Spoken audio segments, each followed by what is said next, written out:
Evening, everybody. Welcome to another episode of The Breakdown. It is October 29th, 2023. I'm your host, Nate Pike, and we're going to have some fun tonight. You know, it's been a little bit doom and gloomy lately, and so we're going to try to have a little fun with things. We're going to talk about some of the stuff that we got coming up as well, because we got a couple episodes that are going to be they're going to be a little bit of a challenge for some folks, I suspect, but we're also going to be having a very, very, very, very, very, very special guest next weekend. We've been talking about it for a while. We've been talking about having a high-ranking individual from Take Back Alberta. It's happening next weekend. It's going to be good. But in the meantime and in between time, we got a lot that we have to cover this week before we open things up to our open mic. As always, if you're listening live, because it is a live show, because that's the kind of show that we do here. If you're listening live, then you can hop on the Twitter machine, the X machine, the X Twitter machine. Oh, see, now I don't know why it took me so long to put that together. And you can join us on Spaces. If you're listening to the podcast version or watching this later, you won't be able to do that. So, sorry. But getting right into things, because we do have a lot to talk about tonight. There's a fascinating little story came out from the Globe and Mail this week, published October 24th, written by the incomparable Emma Graney. And it talks about the fact that the International Energy Agency released a report where they said, hey, you know what? Everybody's been talking about peak oil. Everybody's trying to figure out the future of the new economy. What are things going to look like? And it's coming a lot quicker than a lot of people expected, apparently. Peak oil is supposed to be within this decade. Now, this is got some implications for Alberta, but there's some context that needs to be kept in mind as well. So what the story talks about is the International Energy Agency said that it's looking like the current climate policies that exist around the world are going to be reducing the share of energy produced by fossil fuels to 73% from 80% by 2030. It also says that it expects energy-related carbon dioxide emissions to peak by 2025. Now, the report is careful to say that this doesn't mean that oil's going away. And everybody always tries to frame this conversation in sort of that binary state of there will be oil or there won't be oil, and sometimes the truth lies right in between. That's what it's looking like with this, because what the report says is oil demand for petrochemicals, aviation, and shipping will continue to increase through to 2050. But the report notes it won't be enough to offset reductions in demand from road transport and the power and building sectors. So a lot of the oil products that would normally go towards things like putting gasoline in cars, we're not going to need as much of those, because the electric cars are taking off at almost exponential rate. Power is going to be produced differently. We're going to talk about that later. And so it's got some definite implications for the Alberta economy. But one of the things that is important to emphasize is that when we're talking about oil and gas in Alberta, there's a bunch of different things that we've historically talked about. One of the things that we've talked about is, well, we gets the oil out of the ground and then we moves the oil to the places for the refining, and then we burn it in a variety of different ways. But there's other sections that have contributed to Alberta's economy, and there's other sections that have certainly contributed to how much money goes into Albertans' pockets. One of the big concerns that a lot of people have is the jobs that existed in the early 90s, where somebody with a high school diploma, or not even, could buy themselves a welding truck or go to work on the rigs, go to work on major projects, and make a hell of a living. And that's not to denigrate them, because a lot of the work that they were doing was very important work. It was very dangerous work. It was backbreaking work. Certainly, we're seeing a lot of the people who are struggling with the opioid epidemic right now are people who were taking medications to manage pain from injuries that they sustained while they were building out all of this new oil and gas infrastructure.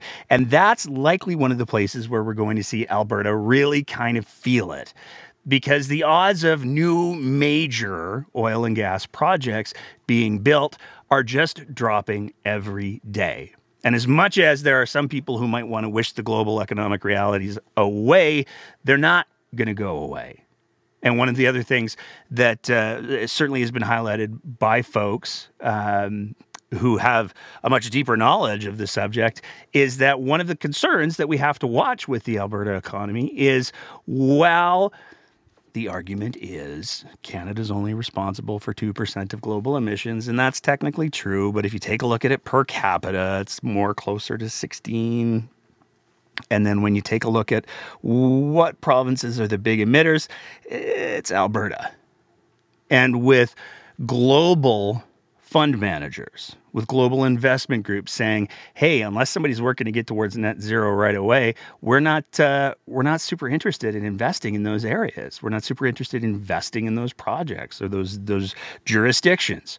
And so not having a meaningful meaningful policy to address climate change and a meaningful policy to work towards net zero means that, among other things, we're not going to be able to bring in all of those investments, all of which is to say, it's very complicated. We're hoping to have some folks on who can maybe explain it a little bit better over the coming weeks. But the world and the world economy is definitely changing, and it's definitely something that we should all be paying attention to. Moving on from there, one of the big stories, ongoing drama. What's going on in Banff?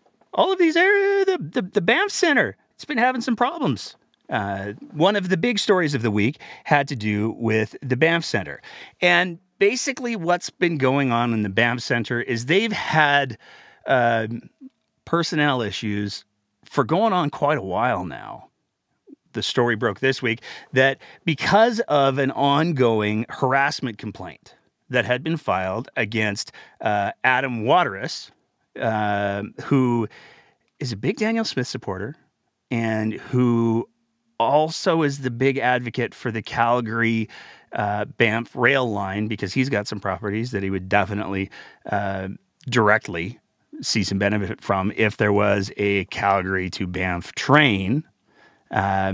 He's the board chair. Well, last year, then CEO Janice Price filed a workplace harassment complaint against Adam Waterous. And the reason was that she wanted to have a say in recruiting her new director. And while the details haven't been released publicly, there was enough of a dumpster fire that went on that saw this human resources workplace harassment complaint get launched. And it was determined after an independent investigation that the complaint had merit. And so a majority of the directors for the board of directors for the Banff Centre said to the government, hey, you know what? If you could maybe remove Waterous from the board, that would be great, because we've had these issues and the third-party independent investigator has said there's some problems here. And the government did, but they also got rid of the entire board, which is a pretty bold sort of move when you've got a board in place, you've got institutional memory, all of those kinds of things. But it was determined that instead, no, you know what? We're just going to can everybody, and Alberta Health Services style, we're going to get rid of the entire board, and we're going to put in a single person to take responsibility for the whole thing. Now, it's really important to note, this isn't the first time that the Banff Centre has had these kinds of problems. There was a very, very high-profile situation in 2021 when former PC MLA Donna Kennedy Glantz was removed from the board And this was ostensibly, it was never fully said. I don't know. I don't want to risk saying for sure one way or the other. But ostensibly what happened is she went on a radio show and she had some criticisms, some observations, if you will, about then Premier Jason Kenney and the way that he was handling some of the conflict that was going on with his caucus at the time. Now, then board chair Adam Waterous turfed her. He said that she had a failure to adhere to the Banff Centre's code of ethics and inappropriate conduct, and so they booted her. Now, you might be wondering, okay, Adam Waterous, gone. The entire board of directors, also gone. Who's this person who's going to be running the show? Well, the UCP assigned Paul Bay, 2 A's, 1 Y, to review internal processes and policies at the Banff Centre and take on the responsibilities of the Board of Governors until a new chair and board can be appointed. And you'd think that if you were going to send somebody in to run a centre that had obviously some pretty major ethical questions going on, so certainly some behavioral questions going on, you would want to pick someone who is just absolutely above board, above reproach. Mr. Bay might have some problems making claims about that because just recently, just back in May, Mr. Bay got in trouble with the Alberta Securities Commission after he admitted to tipping, which is basically where he had some, well, let's read it here. For informing another person of material non-public information about Touchstone prior to general disclosure of this information to capital markets. Bay informed a registered dealing representative of this information when it was not necessary in the course of business to do so. So it's like inside of that sort of same theme as the insider trading stuff. That's who the UCP said, hey, you know what? That's who we should, and this was just in May, a couple months ago. The UCP said this is who we should get to run the Banff Centre. So that's the thing that happened this week. Moving on from there, one of the other things that we have to talk about this week is the COVID numbers, because there's been some scandal that has been ongoing in regards to the COVID numbers. Now, obviously, COVID is a sensitive topic. There's a lot of people who get kind of squirrely because, oh, we don't want to talk about the COVID. Well, CTV got a hold of an internal document. Now, we've been sharing some numbers that have been shared with us from somebody who's very, very close to the COVID situation inside of the hospital system. And those numbers have been pretty bang on for I've been doing it for about 3-4 weeks now.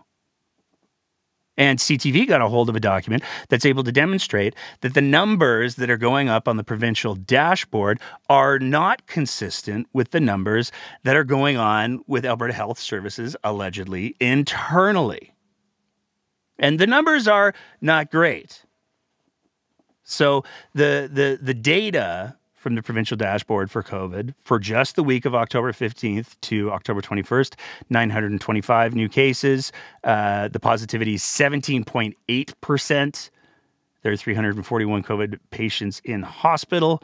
There are 14 COVID patients in the ICU, and there have been 10 deaths in the last week.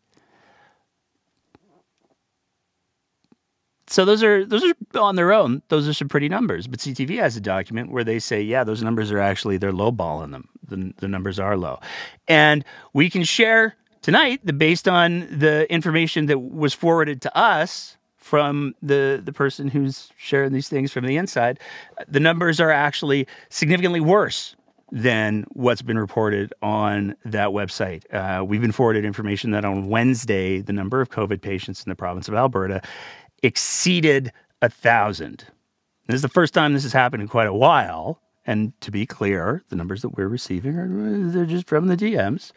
We're quite confident in the numbers because they've been consistently accurate. But the fact that COVID continues to grow, especially as we're headed into the indoor season and the holiday season, is definitely something that people should be considering. So this is the Breakdown's friendly neighborhood reminder to go ahead and get vaccinated. There's no really good reason as long as your doctor says you're okay. Some people have reasons why they can't take the vaccines, and that's okay too. But if you're able to take the vaccine, you should go get your COVID vaccine. There's our PSA for the week. Moving on from there, we're going to return to our... It's been a little while since we got to throw this one out, but we're throwing this graphic up again tonight. We have a couple of special graphics tonight. This graphic tonight, are you FOIPing kidding? Because we did, as anybody who listens to the show for a long time, we file FOIPs from time to time. Now, it's really important to highlight and to emphasize filing a FOIP or a Freedom of Information Act request is a really, really easy thing to do. You go to the government's FOIP website, what's the thing that you want to know about, and then you pay $25, and then they get back to you depending on a variety of factors, but they get back to you eventually, and they tell you the things that you want to know. So tonight, we're going to talk about our little adventure in FOIP land, because it gets pretty wild pretty fast. So, a little while ago, the province launched the Alberta Pension Plan website,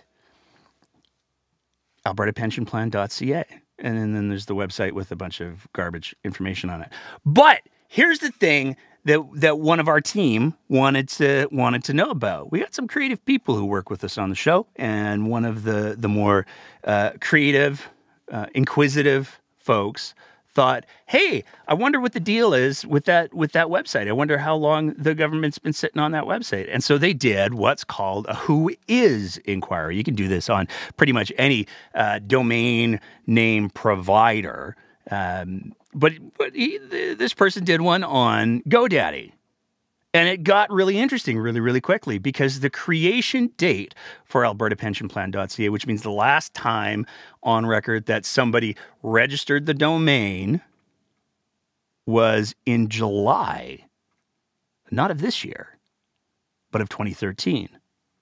And it had been sat on, it appears, up until, according to this who is, the government purchased it in September of 2023, which is pretty fascinating, because what that means, and this is where we start to go down the rabbit hole a little bit, but what that means is this website had been around since 2013. Now, it turns out the website's actually been around for a whole lot longer, but we're going to get to that in just a sec. Because since the website was around from 2013, that means that the government of Alberta had to procure, either they'd been sitting on the website in the government of Alberta web owners inventory for the better part of 10 years, which seems somewhat unlikely, or the government of Alberta had to buy it. And we were looking to see, hey, I wonder what other domain names are available. So we took a look at another domain name that the government of Alberta bought as well. So this was also purchased in September of 2023, but it was created at the same time.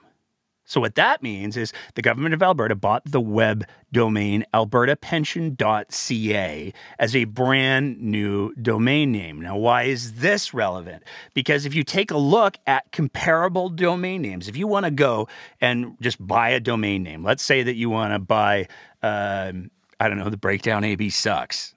Somebody's going to buy that now. But if you want to buy the Breakdown AB sucks, then you can go to domain providers and you can search up the domain that you want. And you can get them for really, really quite cheap. Just for fun, we threw in a couple of variations. So if we wanted to buy alberta-pension-plan.ca, we could have bought that for 1 cent for the first year of a 3-year term, or we could have spent $15.99 for just the 1 year.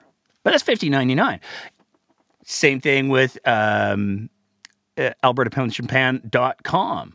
1 cent, a little bit more, $30 if you want to buy it for just the 1 year.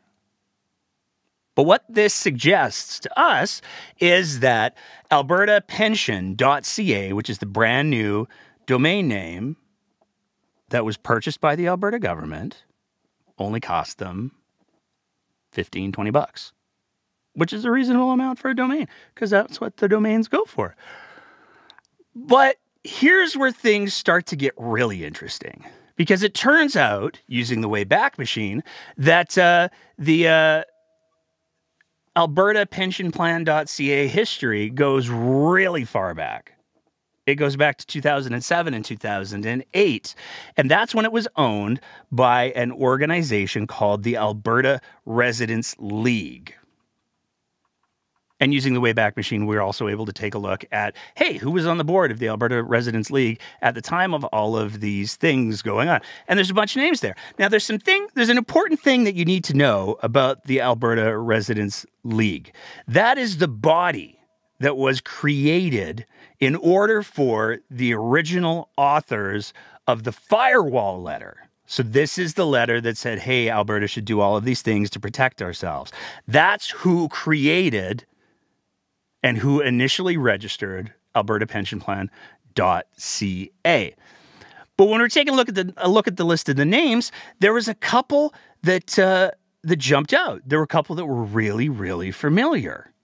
And we couldn't quite put our finger on why they were so familiar. So, of course, we relied on the Google machine. And it didn't take very long for us to figure out that the name that was bugging us the most was Alan Warnock. Alan Warnock is a lawyer who runs a practice out of Airdrie. And when we were scrolling through the bio, we quickly figured out why it was that the name Alan Warnock was so familiar. Because if you look at the dude on the far right, that's Derek Fromm. And Derek Fromm, of course, is one of the original authors of the Free Alberta strategy with Rob Anderson. Rob Anderson now being Danielle Smith's executive director office person. Rob Anderson worked at Alan Warnock's law firm before this all happened. So, like I said, we're going down a bit of a rabbit hole here. But the long and the short of it is Alberta pensionplan.ca, which the government of Alberta bought because it was registered again in 2013.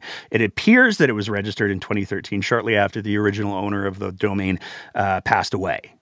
So the original owner of the domain, the original registrar of the domain, who was a member of the Alberta Residents League, he passed away, and shortly after he passed away, somebody else, we don't know who, picked up the domain name and then sat on it for 10 years until the government of Alberta bought it.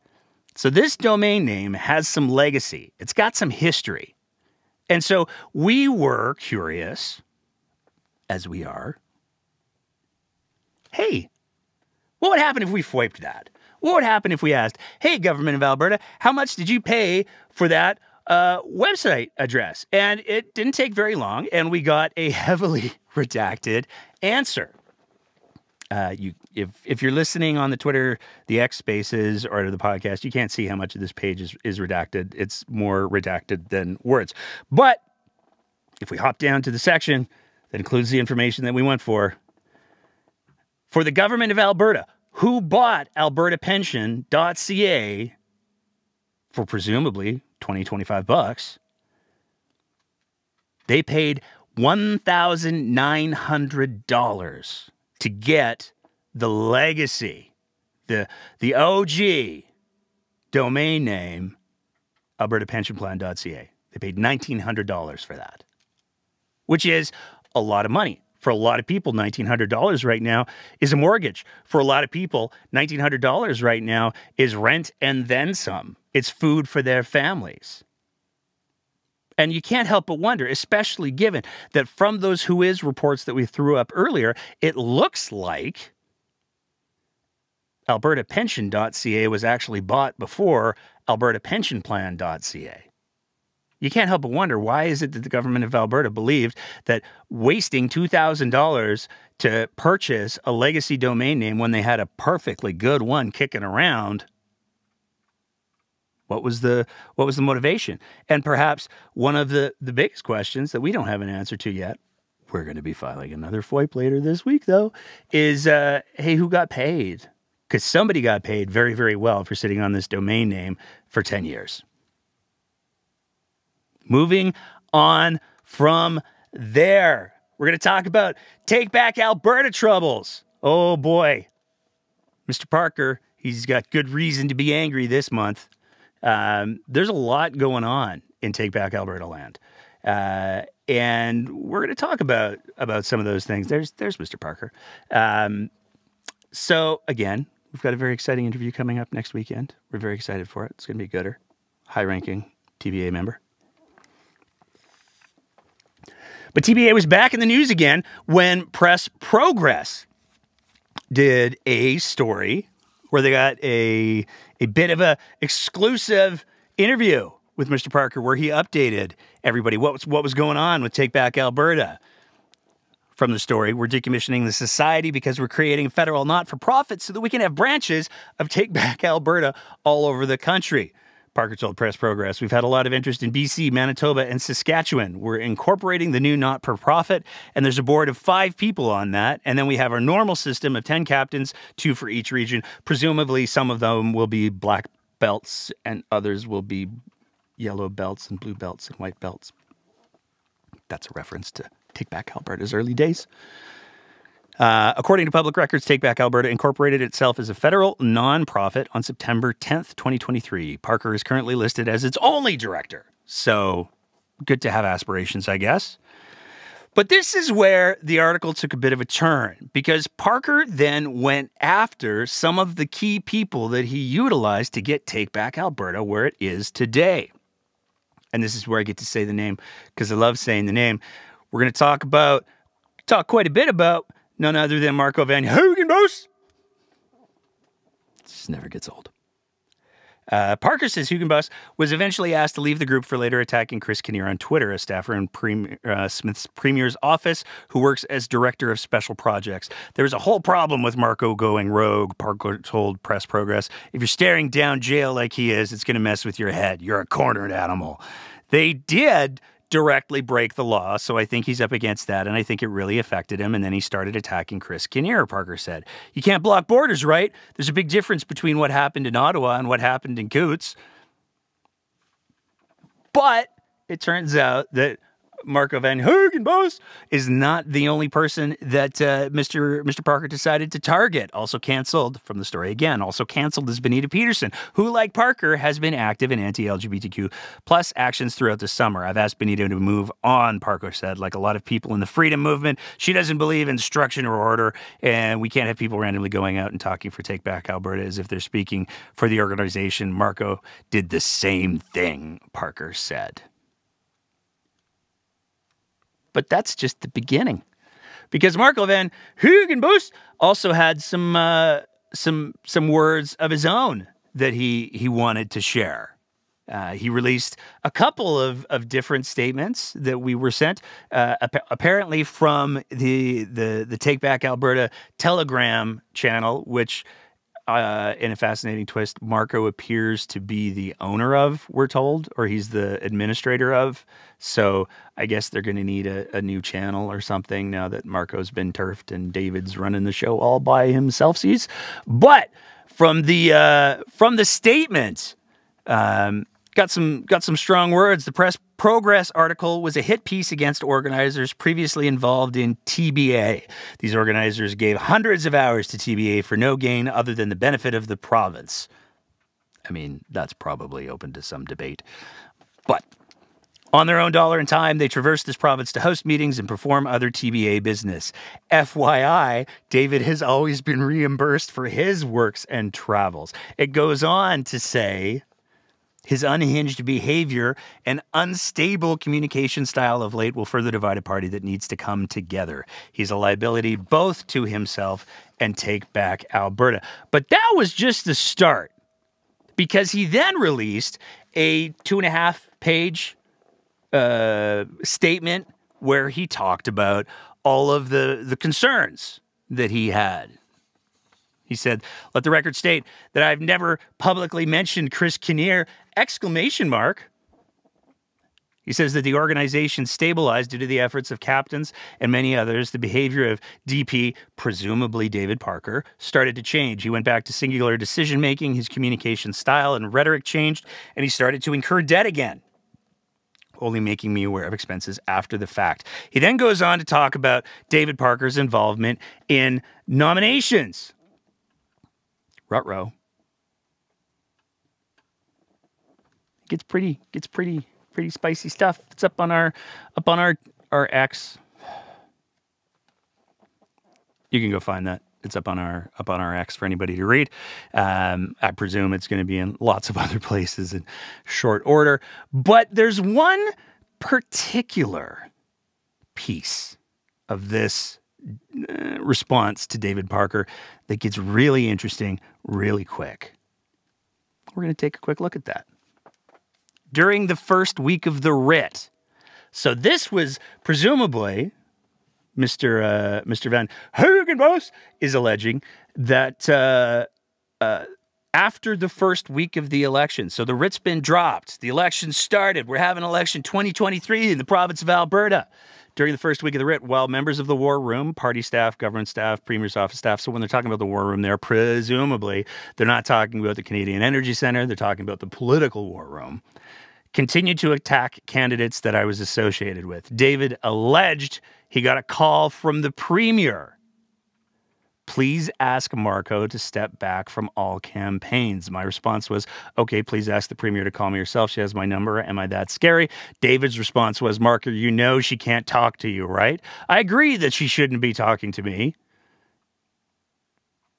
I mean, he does have a pending court case for the blockade situation, so it appears maybe Danny's learned a little bit. And I also believe she wasn't talking to DP. The fact that David felt he could talk to her presents a mindset of being above the law. So when he says, I couldn't believe that she was talking to DP, presumably that means I couldn't believe she was talking to David Parker. Now, why is that a big deal, you might ask? Fortunately, your friendly neighborhood breakdown podcast is here to speculate. So here's the thing. David Parker is saying to, ostensibly, DP, assuming that DP is David Parker. For the hypothetical exploration of this paragraph, let's pretend that DP is David Parker. Presumably, David Parker is saying that he got a phone call from Danielle Smith asking David to make operational choices about how TBA behaved during the first week of the writ. Now, there's plenty of other places in this statement, I guess, manifesto, if you will, from Mr. Van Hugenbos, where he's alleging that David Parker is directly taking orders from Danielle Smith. Now, why does that get to be especially complicated? Well, like I said earlier, it appears that maybe Danny learned something. You shouldn't be talking to people who are facing criminal charges and asking them to do things for you. Cough, Arthur, cough. But there's maybe a little bit more to it. Because if we take a look at when Take Back Alberta was registered as a third-party advertiser, it was February 2nd, 2022. And as of this broadcast, we just pulled this screenshot up like an hour and a half ago. It's a Sunday. We feel pretty safe saying this. As of this broadcast, Take Back Alberta has not apparently been deregistered as a third-party advertiser. If the statement from Marco Van Hugenbos is accurate. If it's true, we don't know. It's just a statement from, a town councillor. If that statement, who's facing criminal charges, one would think that he wouldn't want to be making stuff up and alleging criminal action when he's got his own criminal trial pending. One would think that. One might be wrong, but you'd think that if he was going to throw these allegations around, he'd probably somewhere have some receipts for them. But where this gets to be a really big deal is, according to Marco, town councillor,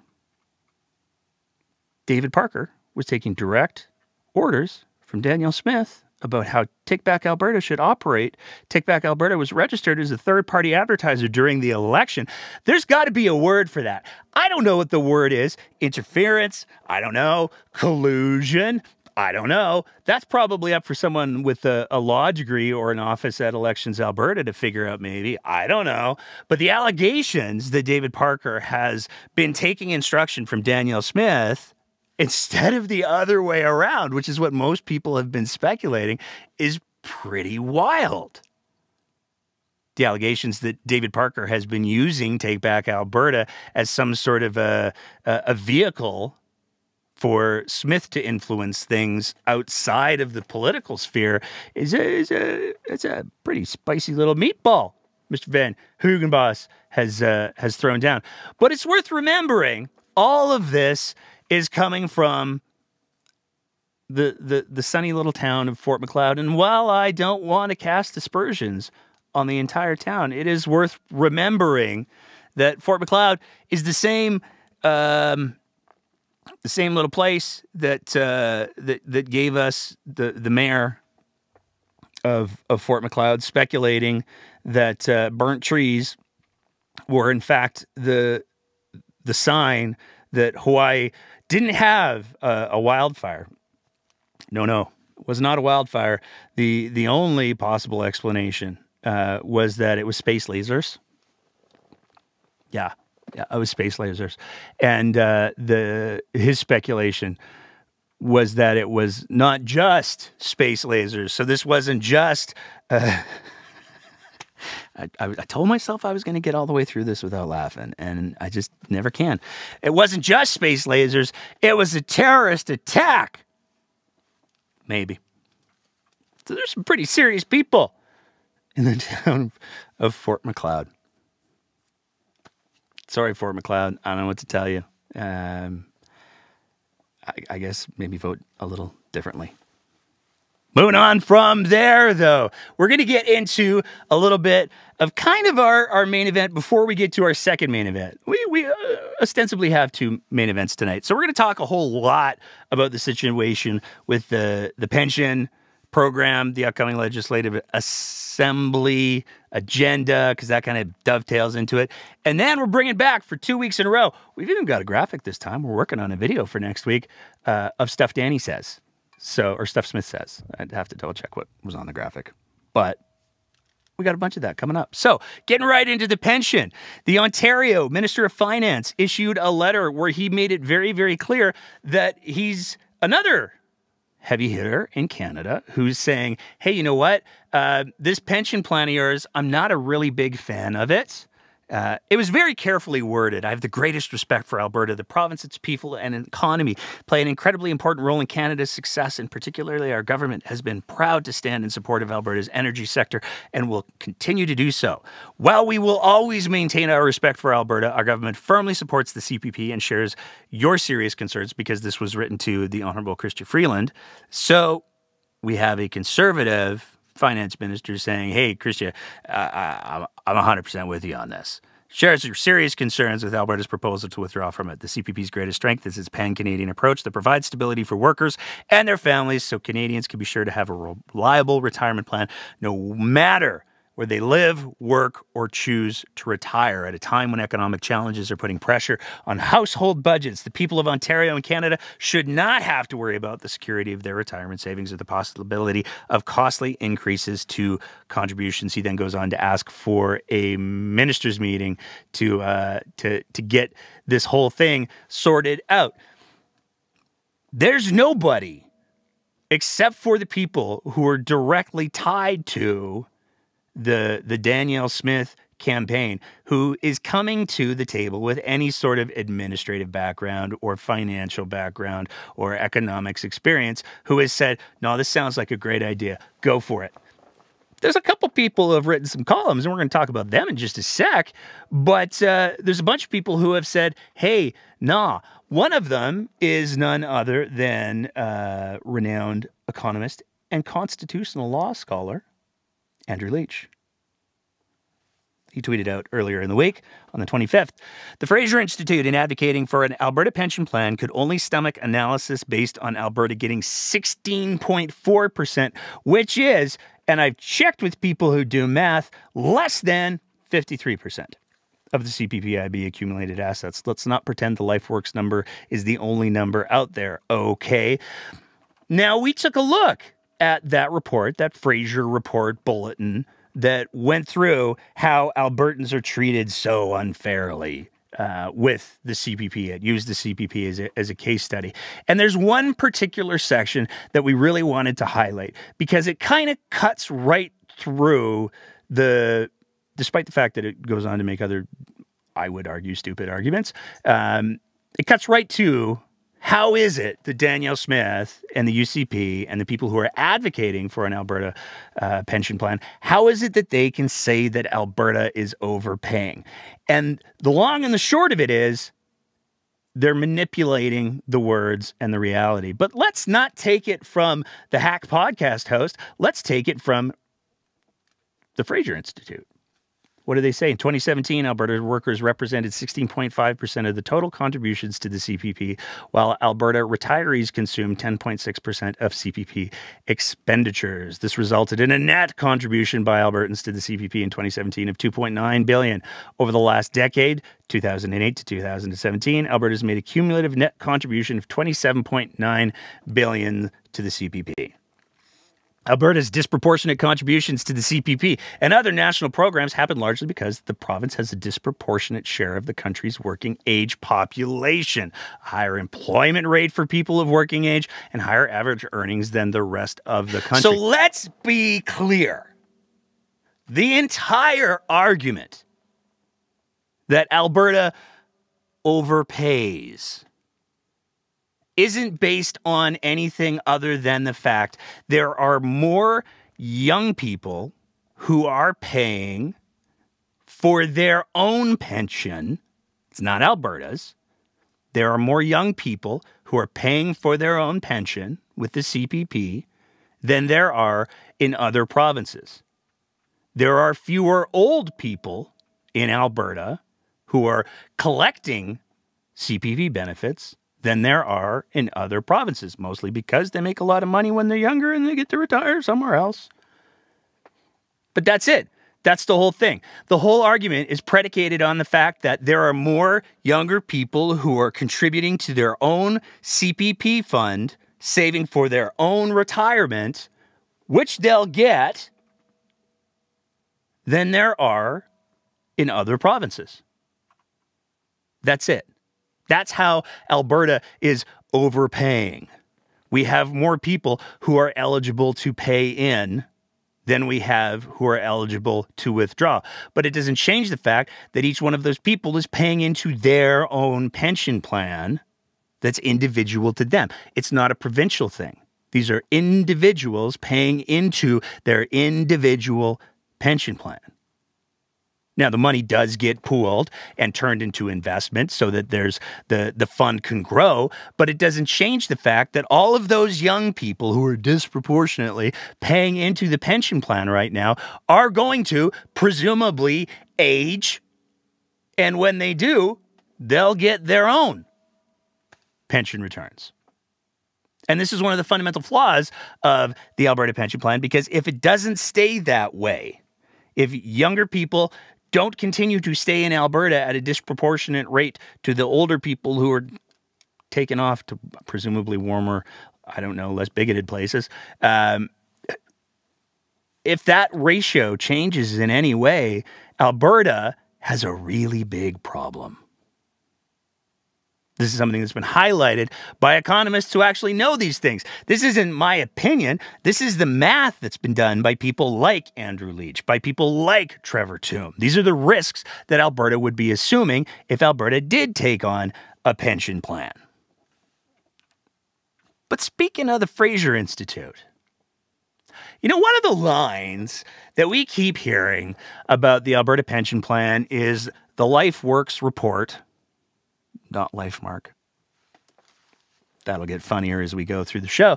The LifeWorks report That was originally commissioned by Morneau Chappelle, and that's like Bill Morneau's company. So, that's not a super conservative organization. It's not like they have like super conservative people on the board, and you certainly wouldn't find any of them if you check the bio session of the Fraser Institute. Like, oh, Jack Mintz is somebody who is on the board or works with the Fraser Institute. And if we read the fine print of his bio there, it makes it very, very clear. He also serves, now this is an older bio, so do with that what you will.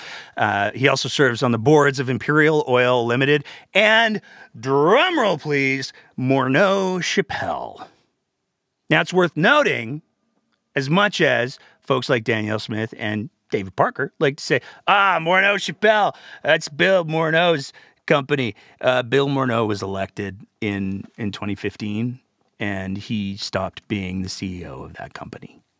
So, nope, because this report was commissioned after the UCP were elected in 2019. So if we're going to cast aspersions as to whether or not the report is biased or not biased because, it's Bill Morneau's company, but Jack Mintz is involved with it. It's not like, if it was... If Jack Mintz had written, I don't know, multiple columns or anything where he talked about the value of an Alberta pension, oh, wait.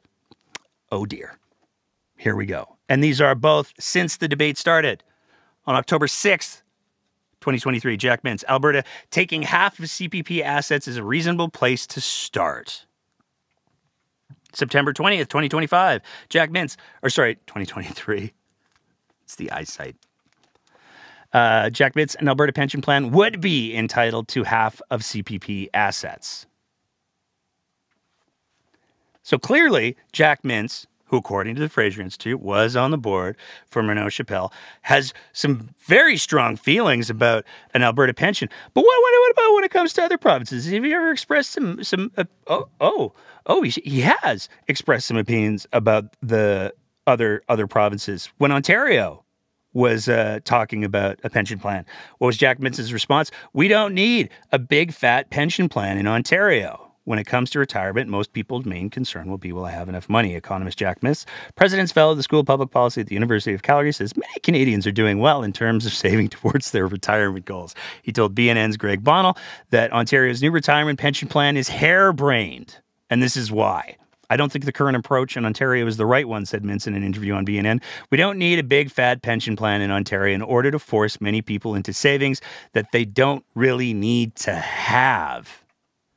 So when it comes to should there be a pension plan in Ontario, no, people are doing fine. They don't need to save any money. They're saving everything they need right now. And when it comes to Alberta walking with half of the CPP assets makes perfect sense. So if we're going to talk about who's involved with Morneau Chappelle, I'm just saying, maybe we should talk about who's been involved with Morneau Chappelle. Moving on from there, but staying on the pension topic, we got to talk about what's the pension number? This has been a nutty week. Like, it truly has been a remarkable week in regards to the government comms not being able to get the message clear at all. So on October 25th, just a couple days ago, there's a paper released where there has to be a hard number. Smith says no pension referendum without firm estimate of Alberta's cut of CPP assets. Smith on the hard number. What I've gathered so far and the feedback that we've got is they want us to figure out what the actual transfer dollar amount would be. I'm going to read that again because there's some implications. What I've gathered so far and the feedback we've got is they want us to figure out what the actual transfer dollar amount would be, she said, adding, we have a little more work to do there. That seems to be Danielle Smith making a tacit admission that, hey, you know what? We don't actually know how much money how much money anybody would be getting from the pension plan, where we got some things we still got to figure out. Smith went on to say, I'm not going to go to a referendum if people don't have the information they need in order to make a decision. Now, the follow-up question to a statement like that, any reasonable person would conclude, would simply be, if Smith knows, and she seems to have admitted, the number, it's not the actual number. The 53%, the half the pension plan and change, that's not the actual number. That's what Smith seems to be admitting in that statement. So if she knows that Albertans don't have the information that they need to make any sort of informed decision about whether or not they want to leave the CPP and assume all of the extra risks, or whether they want to stay with the CPP and enjoy the advantages and still some of the risks that exist, less so than with an Alberta pension plan, they don't have that information. So why is she continuing to spend $8 million on this advertising campaign? $8 million of taxpayers' money. If she's acknowledging in that statement that came out on the 25th that Albertans don't have the information that they need, why is she continuing to waste $8 million of taxpayers' money during a financial instability crisis for many people, during a housing crisis for many people, during a food security crisis for many people? Why is she spending $8 million on this advertising campaign when we don't even have the real information? Well, the next day, she got asked that question.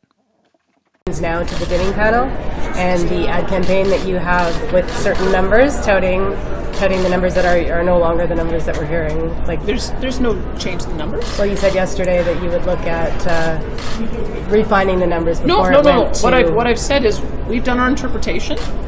We know what the Act says. We've asked the federal government to give us their interpretation. They've declined. We've asked the CPP Investment Board to give us their interpretation. They've declined. So maybe the next step is to go to court to see if the court supports our interpretation. But I think we need to have that number figured out. And whether the federal government comes to the table, the CPP Investment Board does, or the court does, we will have a firm number before we go into a referendum. Okay, so you're standing by your ad campaign, then putting out these numbers now? That's what we're entitled to. Okay. If you look at the legislation, the legislation says that a province should be made whole from when they entered the plan. We have overpaid $60 billion. That money has compounded over time.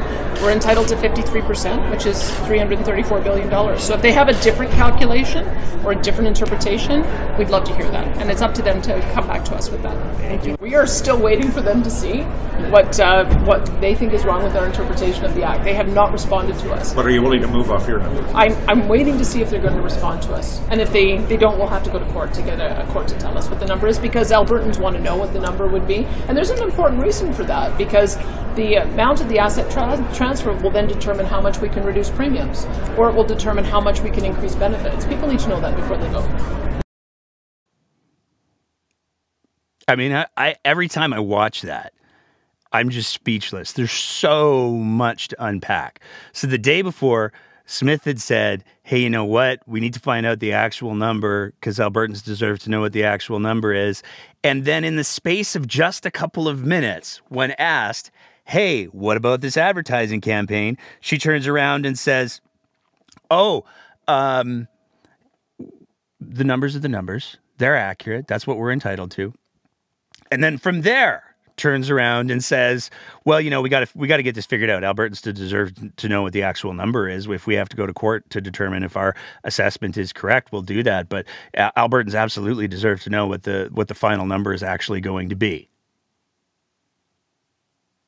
So which one is it? Because there's so many to choose from. Is Smith saying the numbers are accurate and reliable, and that's what Albertans should be making their decision on? Or is she saying the numbers, Albertans deserve to know what the final numbers are actually going to be, and if we have to go to court to figure that out, we will? Like, it's just ludicrous. And she keeps saying that she wants the CPPIB or the federal government to come with their interpretation of how much Alberta should be deserving. And she keeps reiterating that nobody else has come to the table with any sort of assessment. And that's just patently not true. The people that she's looking to make enemies of haven't come to the table with an assessment yet. But as we've said before, as we had him on the show, Dr. Trevor Tombe, he's done a very thorough assessment. He's a renowned economist, known for not being terribly biased. Andrew Leach has taken a look at the question as well. The Fraser Institute, which is, for anybody who's unfamiliar, a fairly conservative little think tank. They came up with 16%. There's no shortage of people who are saying that the 53% number that Danielle Smith keeps throwing out and keeps demanding is the real number. That's what Albertans are entitled to because we've overpaid. We've already talked about that.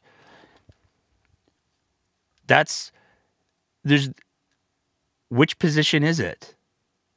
And that's the fascinating thing, is that at the same time that Danielle Smith is making a pitch to Albertans that we should trust her with a pension plan, she can't even seem to choose a lane as to which position she's going to be in. But you might be wondering, where was that press conference at? Well, that was at the Pembina little conference that they had. And if you've been living under a rock, you may have somehow missed this next clip that we're about to play. If you're listening to this show, though, odds are you've already heard it, but we're going to play it because there's some added context, as there always is, that we need to add in after we play the clip. But Danielle Smith also did a fireside chat that got a little out of control. Does anyone think that would be possible to get that built in 12 years, starting now? I mean, you go ahead and talk to Jonathan Wilkinson then, because I can tell you Site C began in 1954. Site C began in 1954. Fine. Do you think I can get an equivalent amount of nuclear rolled out in 12 years? Do you think I could do that in an environment that we've never had nuclear before? I don't want to interrupt the two of you. But what do you know? And I get. And I. What do you know that my industry experts don't know about? Yeah. Well, you know, and what do I do when there's no sun and there's no wind? Batteries. Let's talk about batteries, Danielle, because I've talked to somebody. I want to talk about batteries for a minute, because I know that everybody thinks that this economy is going to be operated on wind and solar and battery power, and it cannot. There is no industrialized economy in the world operating that way, because they need base load. And I'll tell you what I know about batteries, because I talked to somebody who was thinking of investing in it on a 200 megawatt plant. $1 million to be able to get each megawatt stored. That's $200 million for his plant alone, and he would get 1 hour of storage.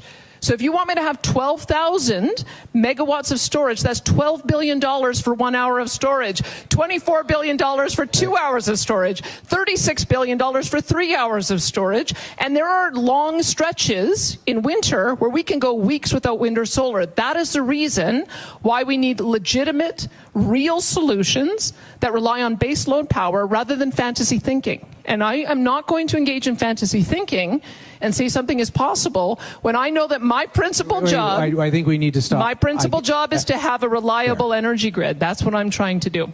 I think I understand... and that got interesting, didn't it? So, with that clip... Again, so much to unpack, as always with Danny, and we haven't even gotten to what Smith says, our new weekly segment. What Smith said.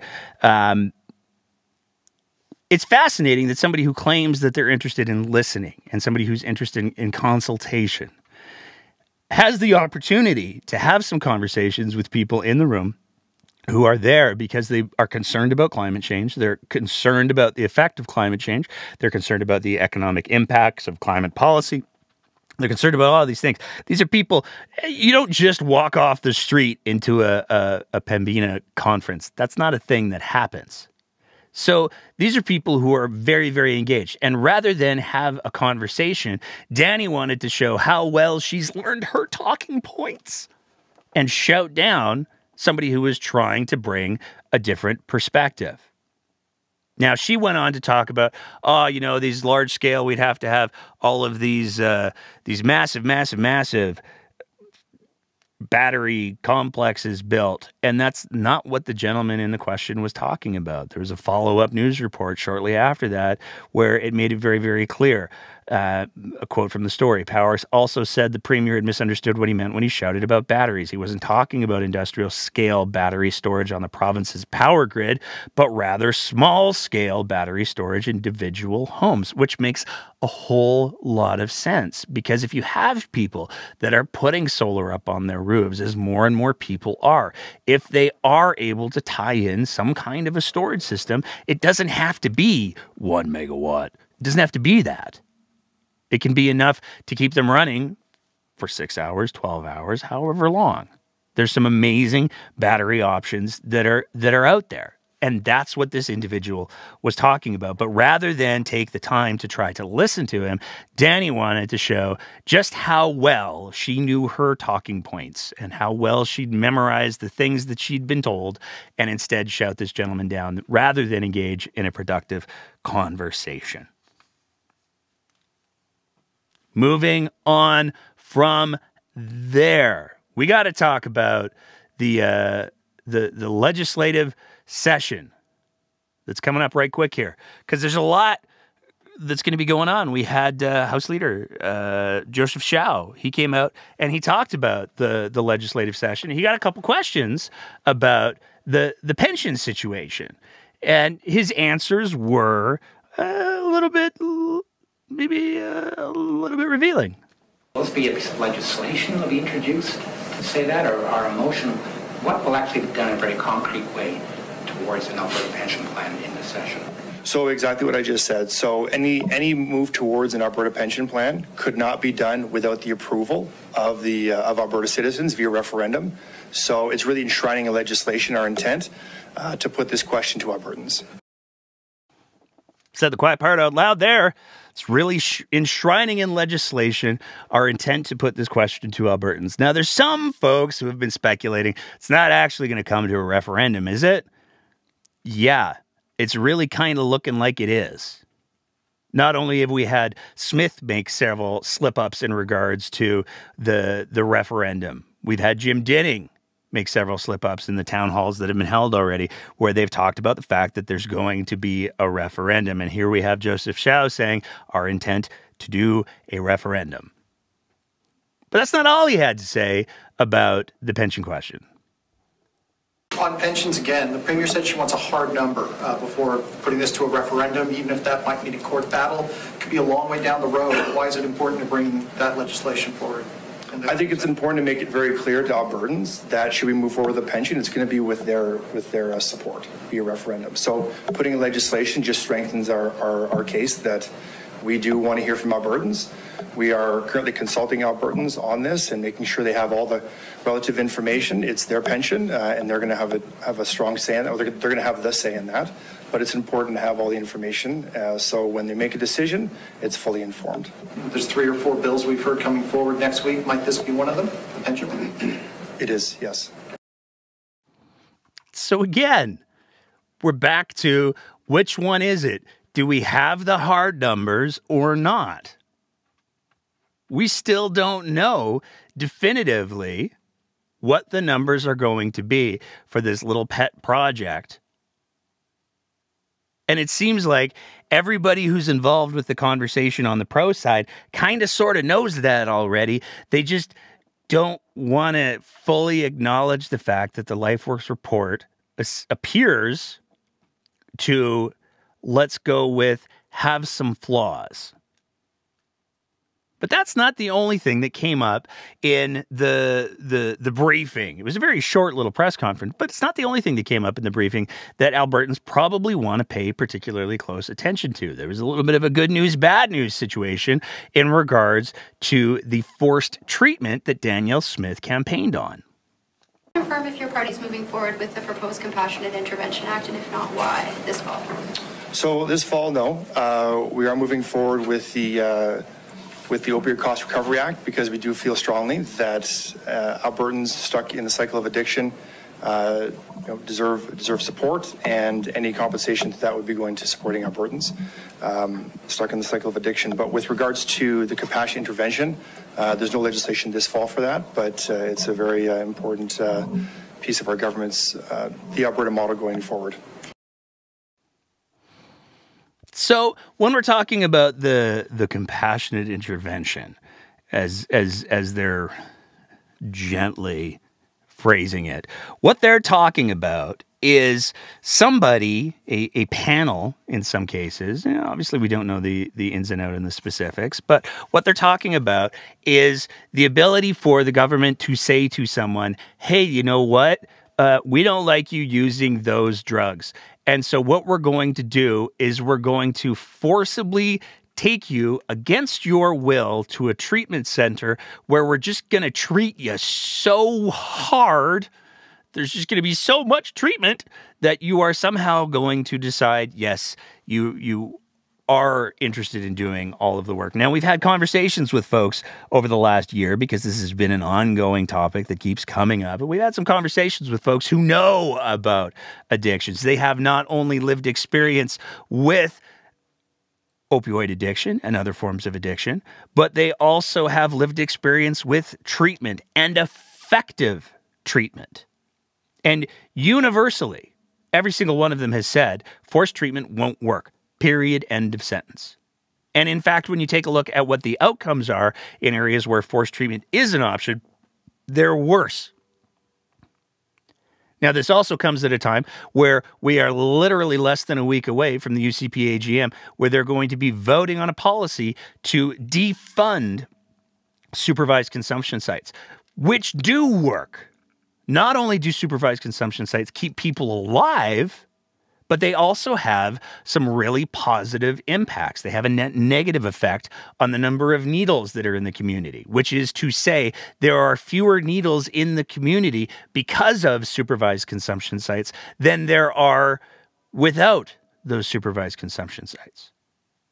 Not only that, and perhaps most importantly, supervised consumption sites actually have a really high rate of diversion and getting people into treatments, and they have very good success rates for those people who are diverted, who go into treatment because of the relationships that are built with the folks who are working in the supervised consumption sites. So the UCP is currently pursuing a policy to ensure that if they believe somebody is using too much drugs, I guess, they should be forced into treatment, while at the same time they're voting on a policy to remove funding for pathways that actually work, pathways that actually get people help, that build relationships, that meet people where they are, that do all of the things that is evidence-based when it comes to helping someone navigate substance use. Moving on from there. And this was a little gift, I think, to everybody this morning. It was just one of those like warm, happy little moments where it's like, oh, they didn't just say that, did they? But they sure did. Nate Horner appeared on CTV this morning. And he talked about what the threshold was going to be for the referendum when he was asked by Vashi Kapelos some questions about what the metrics were going to look like. Will you know you have enough support? Is 51% enough support? Is there any number attached to it? Is it just going to be Mr. Dinning say, I think enough people want you to look at this, so we'll have a referendum? Like, how are you going to make that call? Well, I don't know if we have, a precise number, but I think we're sure thinking that we'll have a feeling of the province. You know, there's nothing more emotional than someone's pension. We're well aware. So this is truly to get their feedback. And, I think we'll feel that. No one would want to push forward into an unsuccessful referendum. So I think the Premier's been clear that in the last few days, her statement's been, we would never even consider having a referendum without a precise number. I take that point, and I'll ask you about the number in a second. But and I ask this with great respect. But the idea of leaving the CPP would have massive ramifications potentially for Alberta and the rest of the country. And you're going to base that on a feeling? Well, I think it'll be more than a feeling.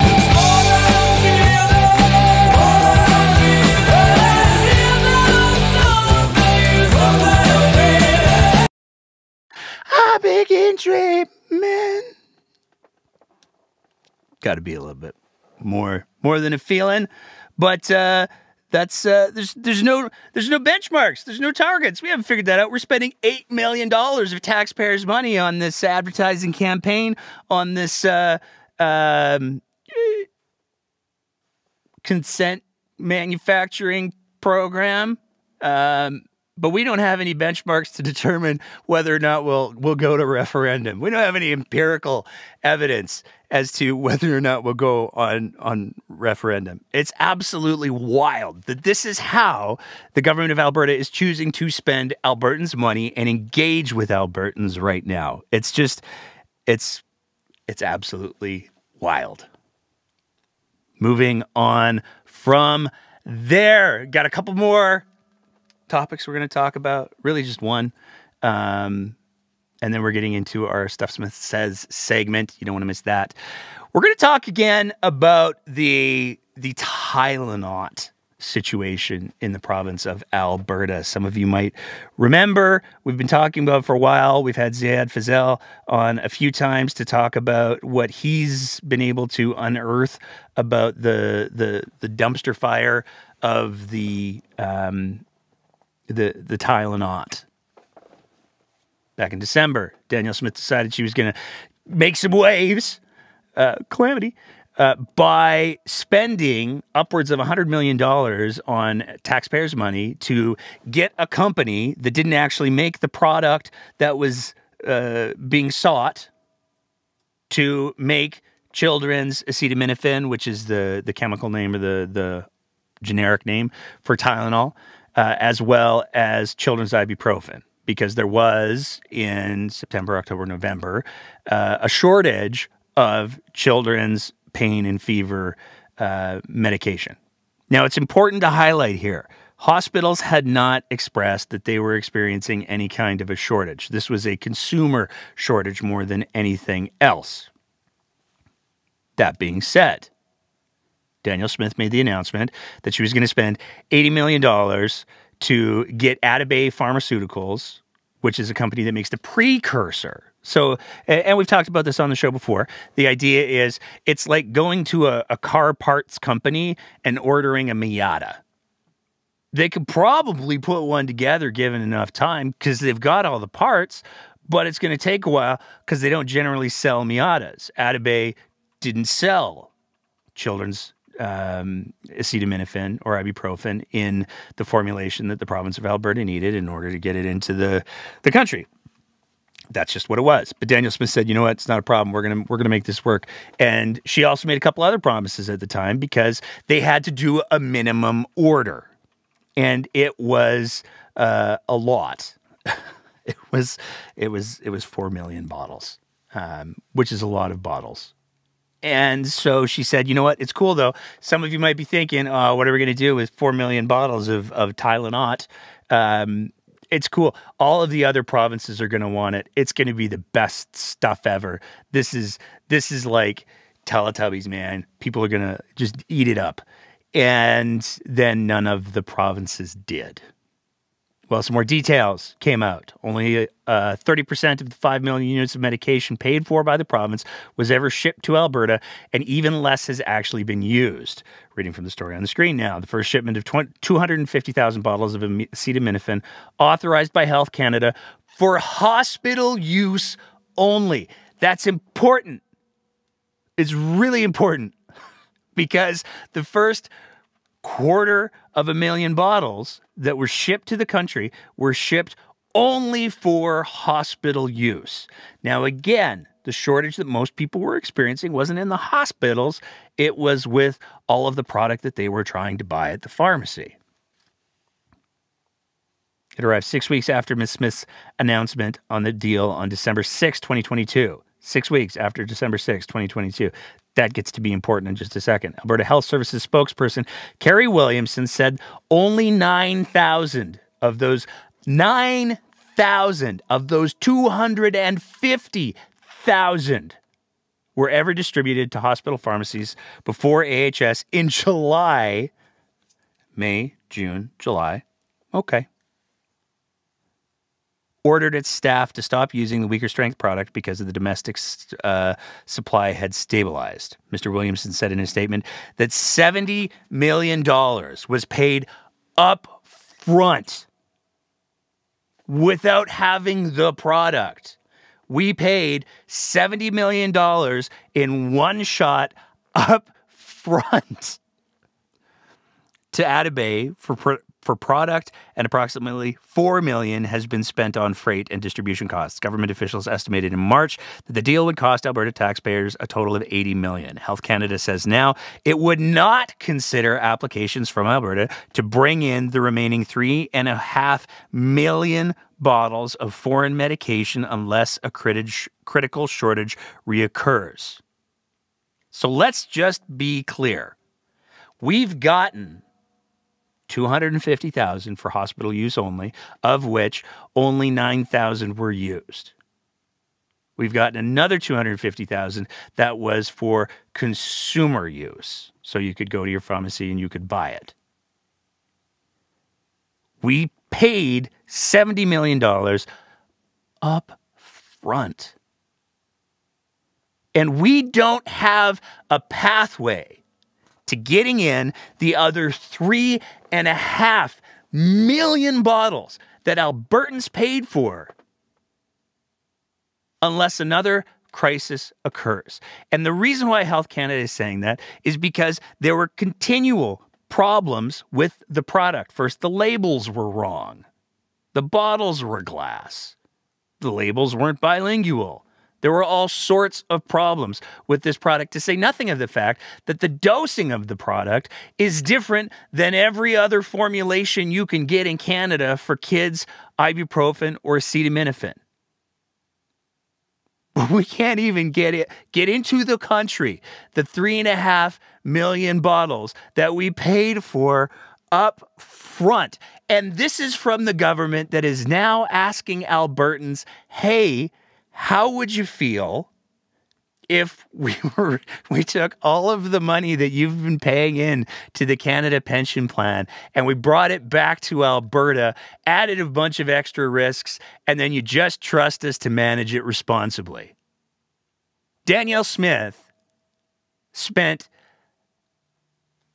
$70,000 of taxpayers' money up front on a vanity project that wasn't even necessary. And how do we know it was not even necessary?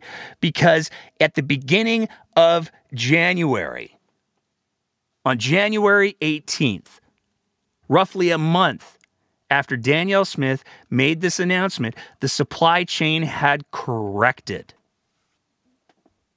Children's medication en route to Alberta, but pharmacy says shortage has passed. This was January 18th, 2023. We flushed $70 million down the drain. Not even down the drain, because we didn't even get the drain.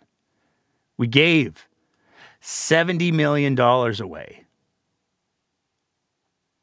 We just gave it away. That's the kind of deal that Danny and Co. negotiated because they wanted to own the feds and show what a good job they could do at solving the crisis. And we're going to talk a little bit more about that later on our new and regular segment, Stuff Danny Says. Now, the reason, I know there's some people who are going to be like, oh, why'd you choose that picture? And that's a bit of an Easter egg, actually, that will be revealed once we get the video intro, because we're going to have a video intro for this segment on an ongoing basis. That is pulled from Danielle Smith's cancer comments, where she made the stage 4 cancer comments.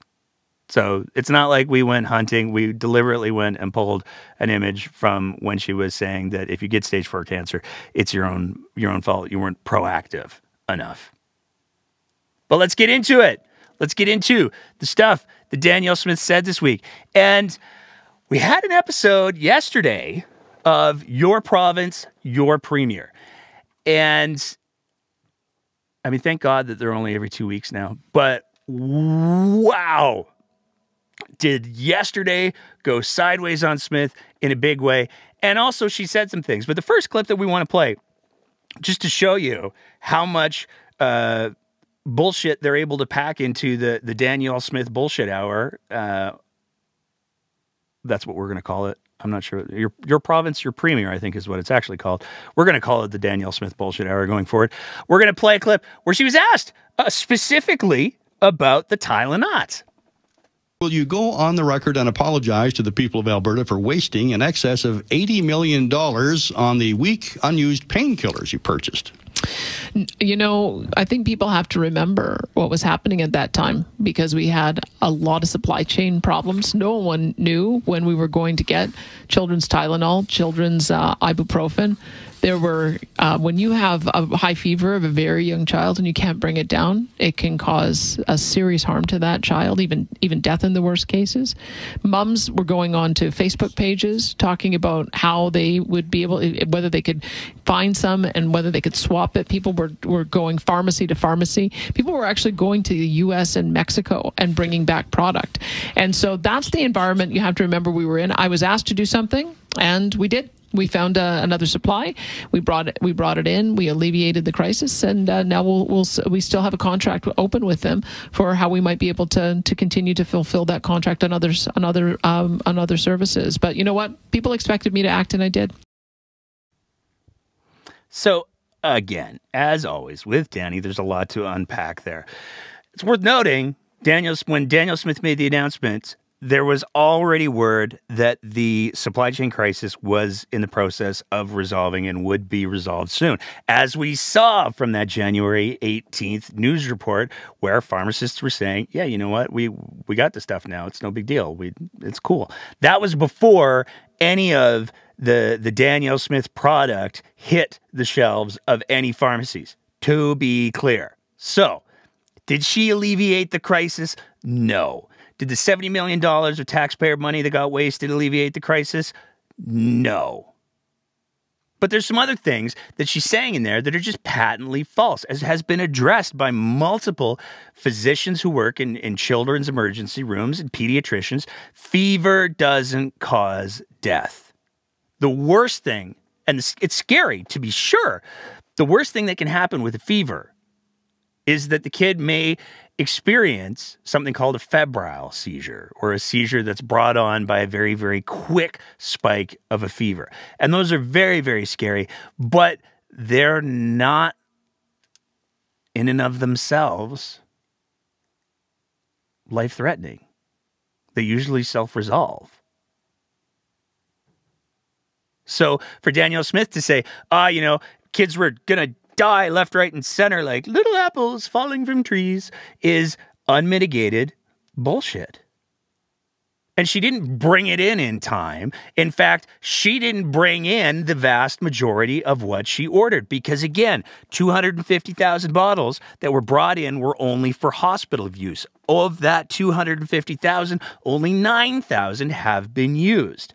The other 250,000 that was made available for pharmacist shelves, I mean, it's got an expiry. The ibuprofen expires in November 2025, and the acetaminophen expires in January 2026. So they got a couple years to sell it.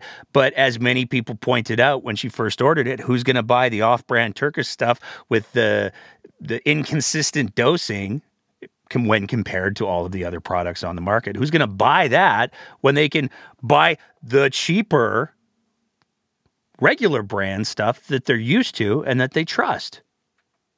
She didn't do anything to alleviate the crisis. She managed to funnel $80 million of taxpayer dollars out of the taxpayer purse, and we still don't know why.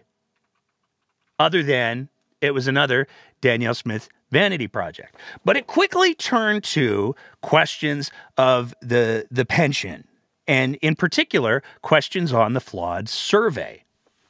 Format of the online survey. It asks people what they would like to see in an Alberta pension plan, but it doesn't ask whether they even want the plan. Why is that? Well, because I think people haven't really had a chance to process the idea that we might have our own pension plan, what it would look like. So part of the consultation is telling people what it would look like. There's a few components to it. One is the asset transfer and how we would invest that. The other is the amount of premiums we would pay and whether people would prioritize those being lower. The other would be the amount of pension benefit our seniors would get, and those would be higher. So we wanted to give people the information and just see what their initial reaction to it was. So that was part of the reason why it's structured that way. And so we're getting some great feedback. And if we feel like people have enough information that they want to go to a referendum, then ultimately that's what we will do. So let's be clear what Smith said there. She opens by saying, she's asked the question, why was the survey so flawed? Why didn't you just why didn't you let people answer the question? Do you want a pension? Yes or no? And her answer was, well, there's not enough people that have even thought about the idea of a pension plan. For most people, it hasn't even occurred to them. So what we need to do is we need to explain to them why it's such a great idea. And why we believe that there's all of these benefits. So again, this isn't a consultation. This isn't a conversation. This is a sales pitch, period. And it's a sales pitch that's costing Albertans $8 million. But that wasn't the only pension question that came up. Have found is that with the LifeMark report, we're entitled to $334 billion because we overcontribute. Those contributions keep on getting invested. We continue to overcontribute. And as a result, our seniors here have dramatically overpaid in their entire time in their working lives. A lot of disagreement over those numbers, though, Premier Smith. Did you expect that? How are we going to know which numbers are the right ones, if ever? I would hope. Well, there will be a firm answer. We have to have a firm answer. That's what we've heard from people. What we've asked the federal government, we've asked Chrystia Freeland, if you think that our calculation is wrong or we've misinterpreted the Act, then tell us what you think it should be. We've also asked the CPPIB Investment Board as well. If you think we've misinterpreted the Act, do your own analysis and tell us what that number is. And so we're waiting to see if they will give us that answer. If not, I mean, this is we'll ultimately have to be decided from a legal perspective. We'll have to ask the court to give us their judgment on what the Act says. Okay, so much. When I did the interview with Trevor Tombe, Dr. Trevor Tombe, I did a little bit of a bit. There was a little bit of an Easter egg, because when Danielle Smith first announced that this thing was going to be a thing, and she released the LifeWork report. She got it right the first time she said it in the press conference, and then she decided to change the name of the report to LifeMark. Nobody knows why. But I did a little bit of a bit during the Trevor Tombe interview where I deliberately went out of my way to get the name wrong, because it was a bit. But it's gotten to the point where it's no longer funny. We are almost 2 months into this conversation, and Danielle Smith still can't get the name of the company that wrote the report that she put so much stock in. She still can't get the name of the company right?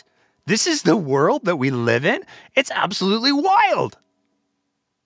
But there's some other things that need to be unpacked in this clip. Obviously, we already talked about how the overpaid thing works. And let's be clear, seniors have absolutely not overpaid for pensions in this province. Period. That's not an argument that anybody is making. Even the Fraser Institute's argument is, well, Alberta overpays because we have more young people who are saving for their pensions and their futures through the CPP than there are people who are currently receiving the CPP. So, if you look at it that way, then we've overpaid it. But nowhere has there been an argument that's been made that seniors in Alberta somehow overpaid. This is Danielle Smith straight up lying to people again. And it's mind-blowing that this radio station continues to give her the platform to do it, but the host, I mean, while there's some debate around those numbers, that's not calling her on her bullshit. That's saying, well, there's some debate around the numbers, and then giving her the next 3 minutes to try to justify and throw out even more bullshit so that you can't keep up with it. But again, we get to the firm answer. Albertans deserve a firm answer. So on one side of her mouth, she's saying, oh no, the life mark numbers are the accurate ones, but we do still need to get Albertans a firm answer. Let's be clear. The political game that's being played and being paid for to the tune of $8 million is Danielle Smith trying to get the two people that she needs to make villains out of. Whether it's the government of Canada or whether it's the CPPIB, it's getting one of those people, one of those organizations to step forward and say, wow, Danny, your numbers are fiction. They don't in any way get to a real place. They're absolute, unmitigated fiction. And then Danny gets to say, oh, you see, this is why we need to do it, because they've already started to try to screw us. And props for the federal government, the CPPIB, for not taking the bait. Hopefully they don't. There's no shortage of finance ministers and premiers from other provinces who have stepped forward to say, yeah, those numbers, that dog don't hunt. But that's what the whole strategy here is. Danielle Smith is trying to get the CPPIB and the federal government to throw out a lower number than over half of the assets. And she's added in this new little flavor of, oh, and also the seniors are just getting so screwed and it's so sad and our seniors deserve better. But she was also asked about one of the other benefits of being in the CPP as opposed to a provincial plan, and that has to do with the pool size. The more money you have, the more return on investment that you get. Here's the question. One of the criticisms that came up recently, Premier Smith, is there is some truth in having a greater pool of population contributing to a pension plan than there is for a smaller pool of the population such as Alberta would have. Would you agree with that? If we weren't overpaying, then yeah, I could see the wisdom of that. But what is happening is that the rest of the country is asking Albertans with our small population to overpay to subsidize the larger population. That's part of the reason why we've overpaid so much over the years and why those overpayments have compounded to the level that they have. So that's the question. I mean, maybe Canadians are happy and Albertans are happy with us continuing this unfairness and the way the plan is structured. But I've always felt like exactly as your texter put it, that the benefit of being in a larger plan shouldn't be that you end up paying more than you otherwise would. The benefit of being in part of a larger plan should be that you should pay less than you otherwise would. Is it completely upside down? First of all, we do pay less, because if you take a look at what Quebec's pension plan rates are, they are higher than the CPP. Now, Quebec didn't join the CPP. They said, well, we'll do it our own because we're Quebec and that's kind of our jam. And they did that banking on having a younger population as well. And it didn't work out for them. And now they pay a higher rate than the rest of Canada does, in part because of the not having the younger population, but also in part because Canada has a bigger pool. So we get more return on investment. But again, this is where Danielle Smith engages in her passive-aggressive response to conversation. Well, if Albertans and Canadians think that it's okay that we've been dealing with this unfairness because we've been overpaid, first of all, it's not unfair. Everybody across the country pays the same rate. People who make more get to a maximum. People who make less maybe don't hit that maximum. But that is not a factor of geography. That's a factor of income. And as we've already established, Albertans don't overpay. We have a younger population. There's more of them that are paying into their own pension futures.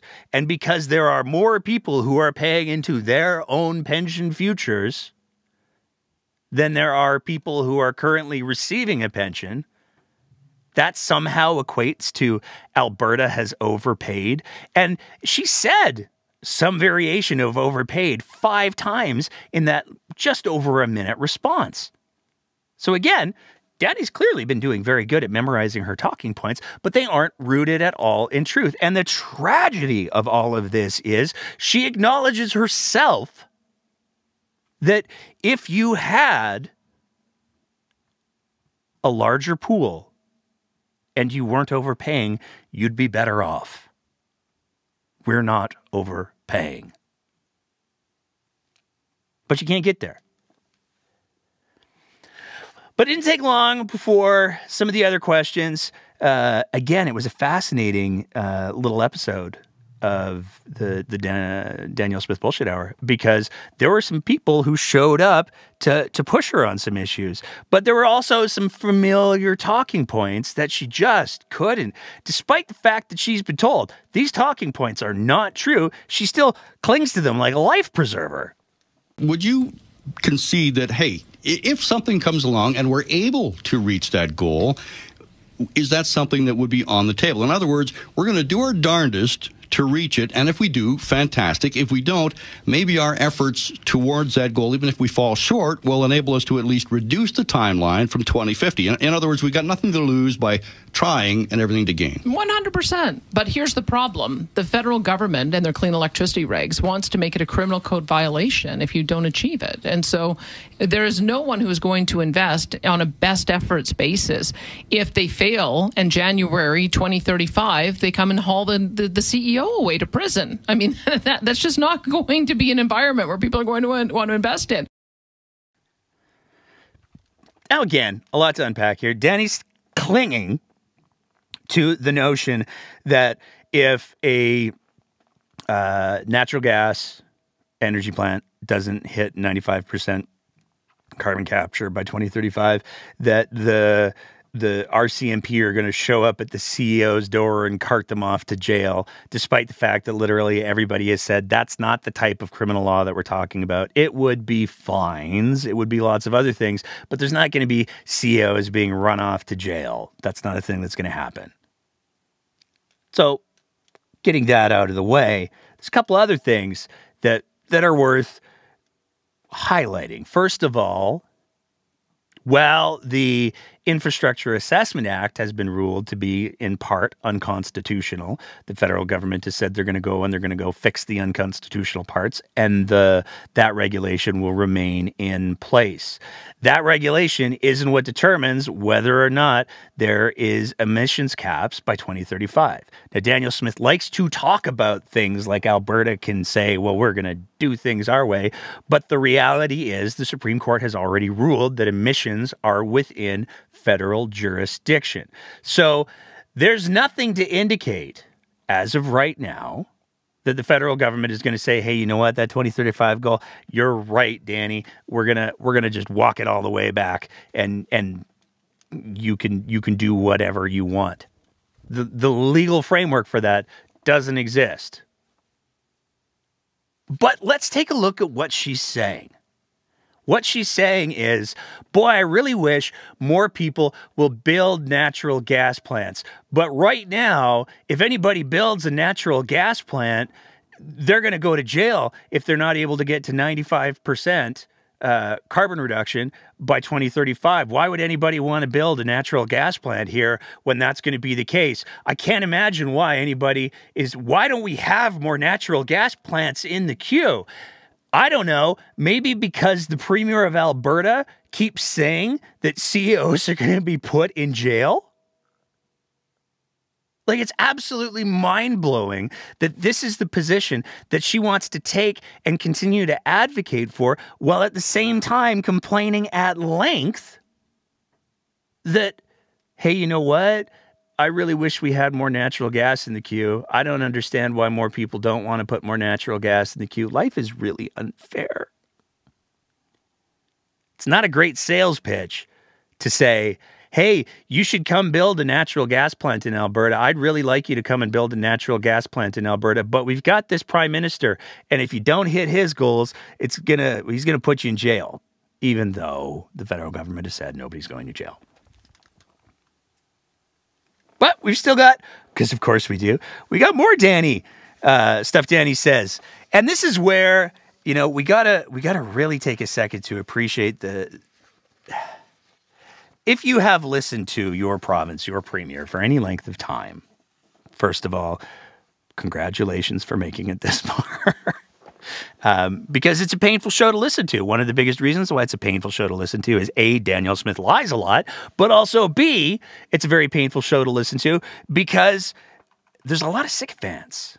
There's a lot of people who seem to just want to call in to hear their voice on the radio and tell Danielle Smith that, gosh, you're the best premier ever. I sure do appreciate all the things that you're doing, like wasting $80 million on drugs that we'll never, ever receive, and $8 million on an advertising campaign when we don't even know what we're trying to sell, and another $7.5 million on a Tell the Feds program that's really starting to piss off the rest of the country, or at least the three other provinces that it's being advertised in. Those things that you're doing are just great. But this weekend was different. Calling in from Airthorpe. Go ahead, William. You're on with Premier Danielle Smith. Yeah, hi. Thanks for taking my call. I'm wondering, Danielle, when you're going to stop lying to the people of Alberta, when you'll actually start helping the people of Alberta, instead of helping a multi-billion-dollar fossil fuel industry who is destroying the biodiversity of our province and destroying the future of our next generation. All right. I think we got the gist of what William is talking about. Go ahead, Premier Smith. He's just wrong. I mean, look, any type of industry that has an impact on the environment has policies to limit the impact while they're doing the extraction and then return the land to as natural condition as possible, as quickly as possible when they're done. And I would say that the industry is doing a better job than it ever has. They had a target to reclaim $500 million in liabilities this year, based on rules we put in place that they have to start doing their taking care of their historic liabilities, and they exceeded it by over $200 million, and they're going to continue with that level of investment until all the cleanup is done. So, look, I mean, I know that there were legacy issues, absolutely, but I can tell you that the people who are in charge of these companies today, they care about the environment. They are committed to cleaning it up. They are committed to getting to zero emissions by 2050, and I'm very pleased with the leadership that I'm seeing. Hey, Danny, when are you going to stop being a big shill for big oil? Not today, let me tell you. There's so much that she got factually and demonstrably wrong in that statement. So, first of all, if all of the companies that do things that affect the environment had things in place, the province of Alberta would not be facing down. And this is a conservative estimate by some people's opinion, $250 billion. That's with a T in liabilities from orphan wells and abandoned wells over the immediate future.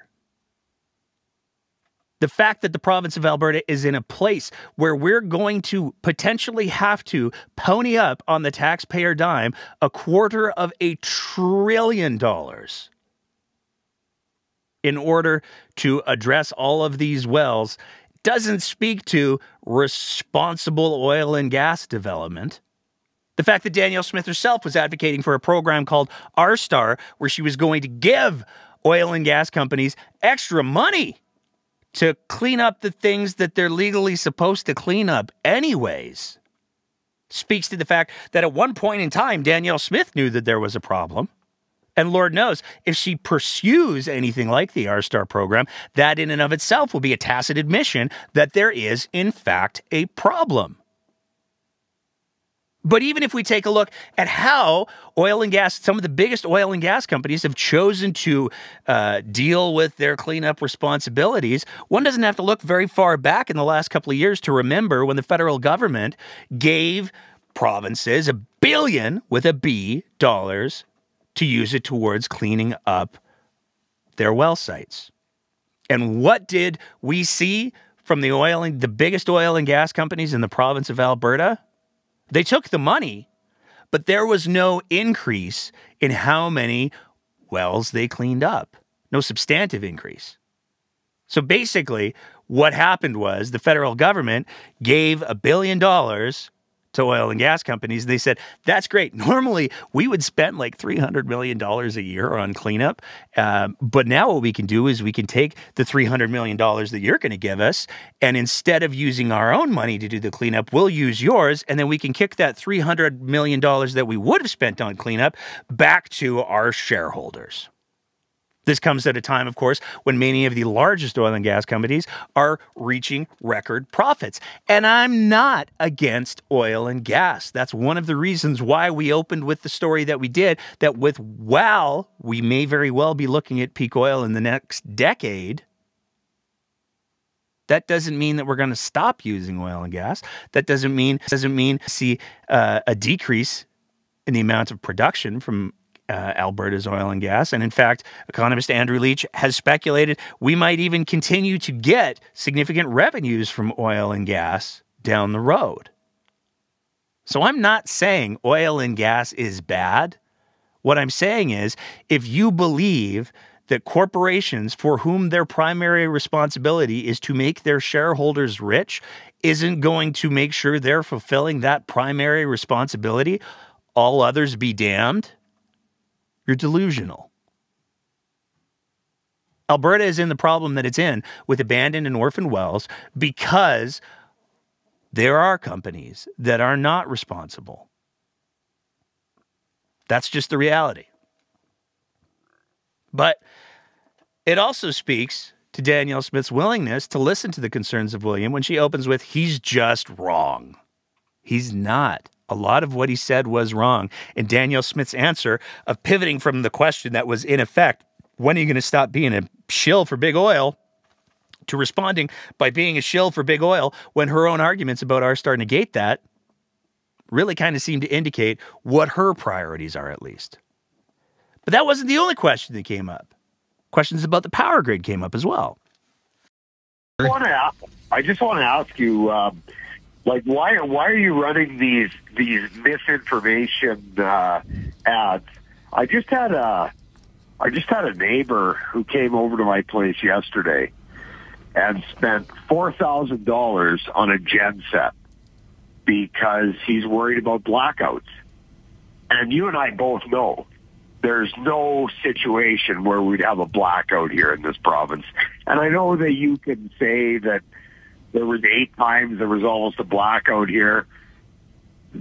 That's not realistic, Premier. And why are you doing this? You're taking it out on new Canadians that trust the government, trust what they say, and you're going on with this. I'm not even getting into the CPP, but to get on with this, with the electricity grid, to try and scaremonger people to think that we're going to have blackouts here is completely unrealistic. You can buy power from pretty well any other province, not to mention the fact that the rates in this province are the highest in the country, and it's not even close, Miss Premier.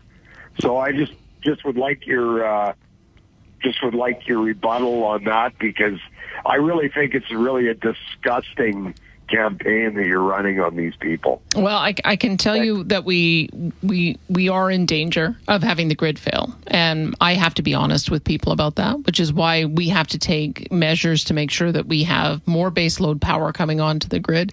We quite frankly, we shouldn't have phased out coal as fast as we did. We've had a plan to phase it out to 2030, which would have allowed for a reliable addition to the grid of more power as we needed it. And And instead, we're when we have our max days at 12,000 megawatts in the depth of winter and 12,000 megawatts in the heat of summer, the grid's in trouble. It's stressed. That's why we've had. What about Barry's point that you can always buy electricity from elsewhere? No, it's not true. I mean, every province is now facing this, that they are constrained. In Quebec, they are no longer signing long-term industrial power agreements because they just don't have reliable supply after 2028. In British Columbia, they need their power for the expansion of LNG Canada if they're going to go to the second phase of that. I'm told as well, Manitoba's in the same situation. Everyone is in the same situation, that we're all constrained, that we need to double our power between now and 2050. If we're going to solve this problem, we've got to solve it here. And so that's part of the reason why I'm very concerned that we have barely any applications for new baseload power. Baseload power are things like hydroelectric. We just don't have the capacity or the type of river system here to allow for large-scale projects. Nuclear, we've never done nuclear before. Natural gas, there's nobody lining up to do a natural gas project because the new rules being put in place by the federal government would force them to go to jail if they don't meet these targets by 2035. So we have to realize we've got to solve this problem here. Baseload power is important because part of the reason why the grid fails is that on those days when it's minus 30 and the wind isn't blowing and the sun isn't shining, we have to rely 100% on dispatchable power. We've had 2 instances in the last year where we had near failure, where there was no wind and solar practically at all. They were producing less than 100 megawatts of power. That's the situation that we're in. We have to educate people because they've gotten used to having a reliable power grid because we had so much reliability we got from coal. And now, unfortunately, because of decisions that have been made prior to me getting there, we have unreliability, and I want to fix it. So let's be really clear what Danny's saying there. First of all, that gentleman raised an extraordinarily important point, and it really can't be underscored. When the government or people in positions of leadership engage in what can only be described as hyperbolic rhetoric, they burn the trust of the people who want to believe them. The fact that somebody who, based on what this call-in gentleman is talking about, somebody who's a new Canadian who wants to and believes he can trust the government, went out and spent $4,000 on a generator,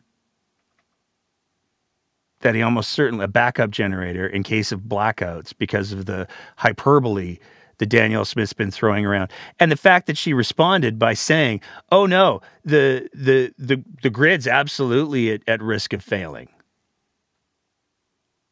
If it was truly an all hands on deck, the grid is at risk of failing situation, one would think that a provincial government would be doing everything it could to get every kind of power tied into the grid.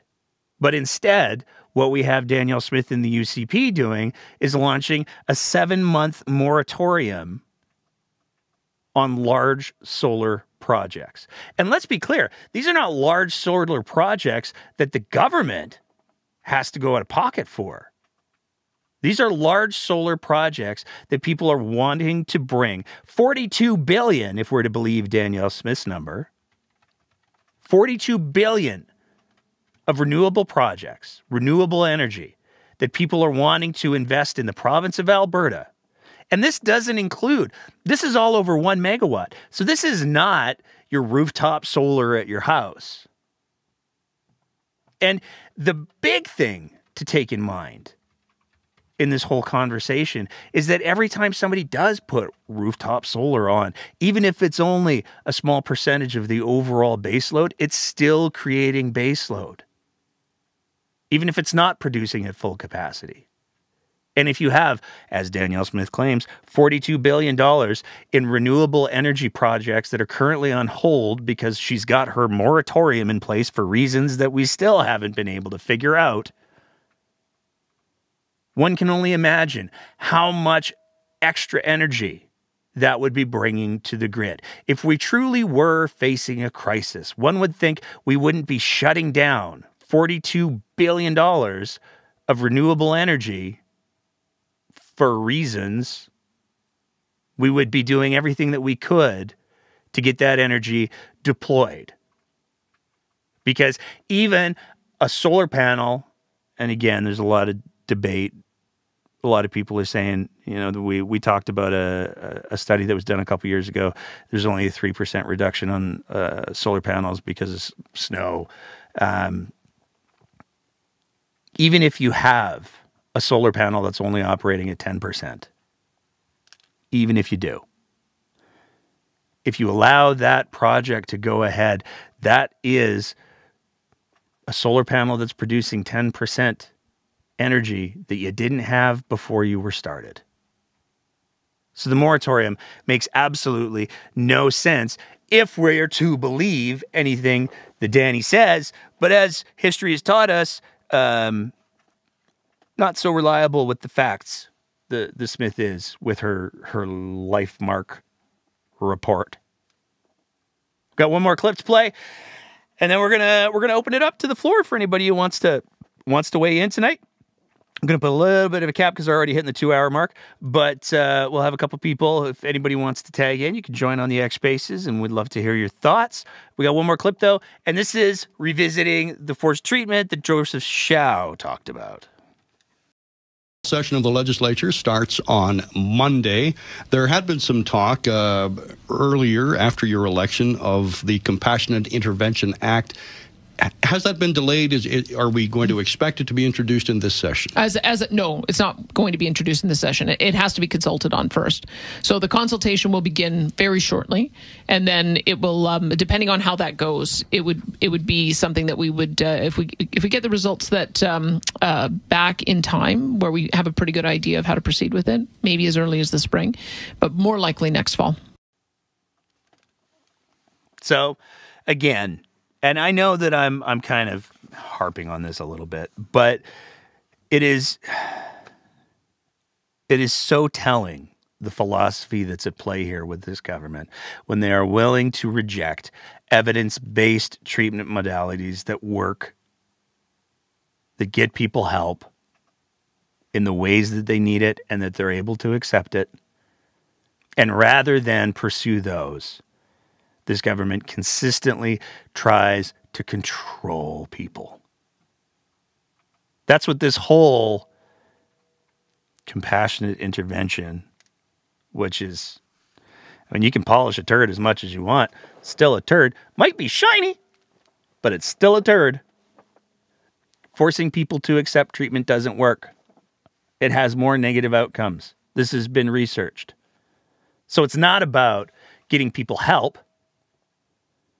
It's about reasserting our sense of control over people so that we can feel like we're just making the problem go away, as opposed to actually dealing with the things that have caused these people to be in these situations.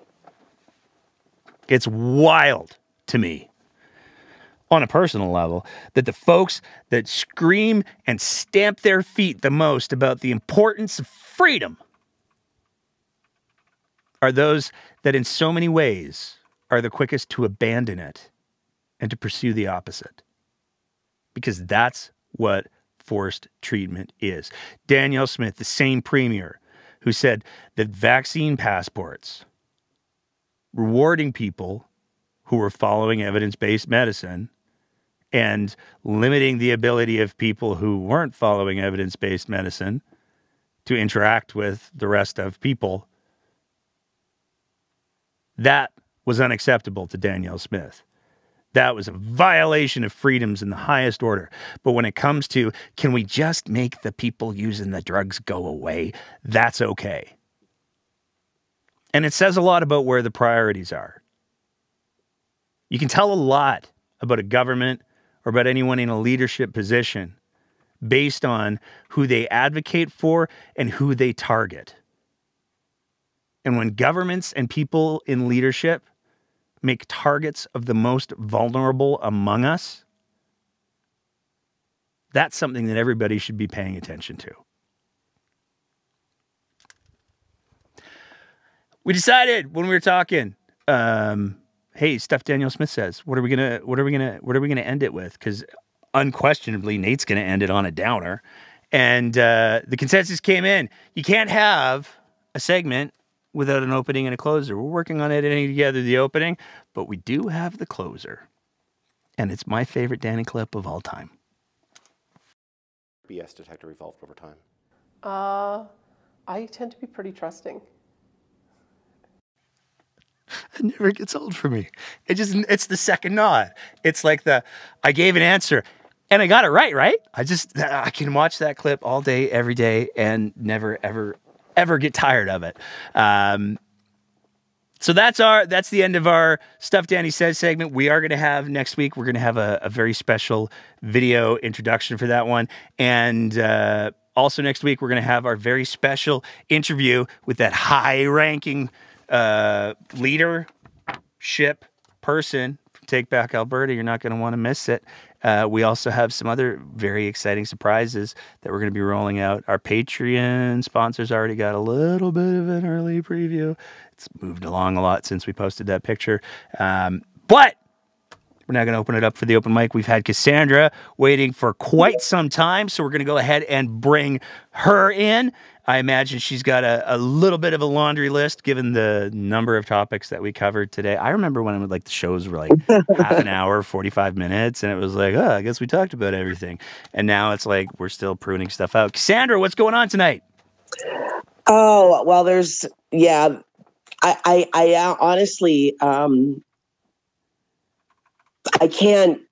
there was a lot of things at the beginning where I'm like, oh, this, and that. And my brain couldn't retain them all to the end because I don't know if you can hear me, but I am not feeling 100%. Yeah, you sound a little under the weather. The breakdown, the show where you have to make notes. Yeah, I know, right? I might have to start doing, yeah.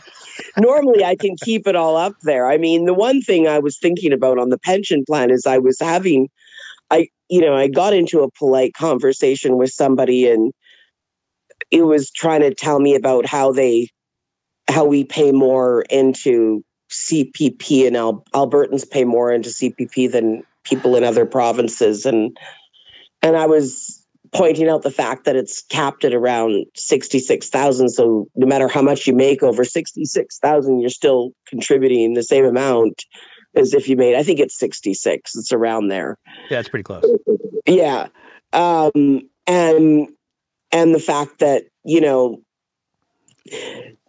the city of Toronto has 2 million more people than the entire province of Alberta might indicate that we don't actually pay in.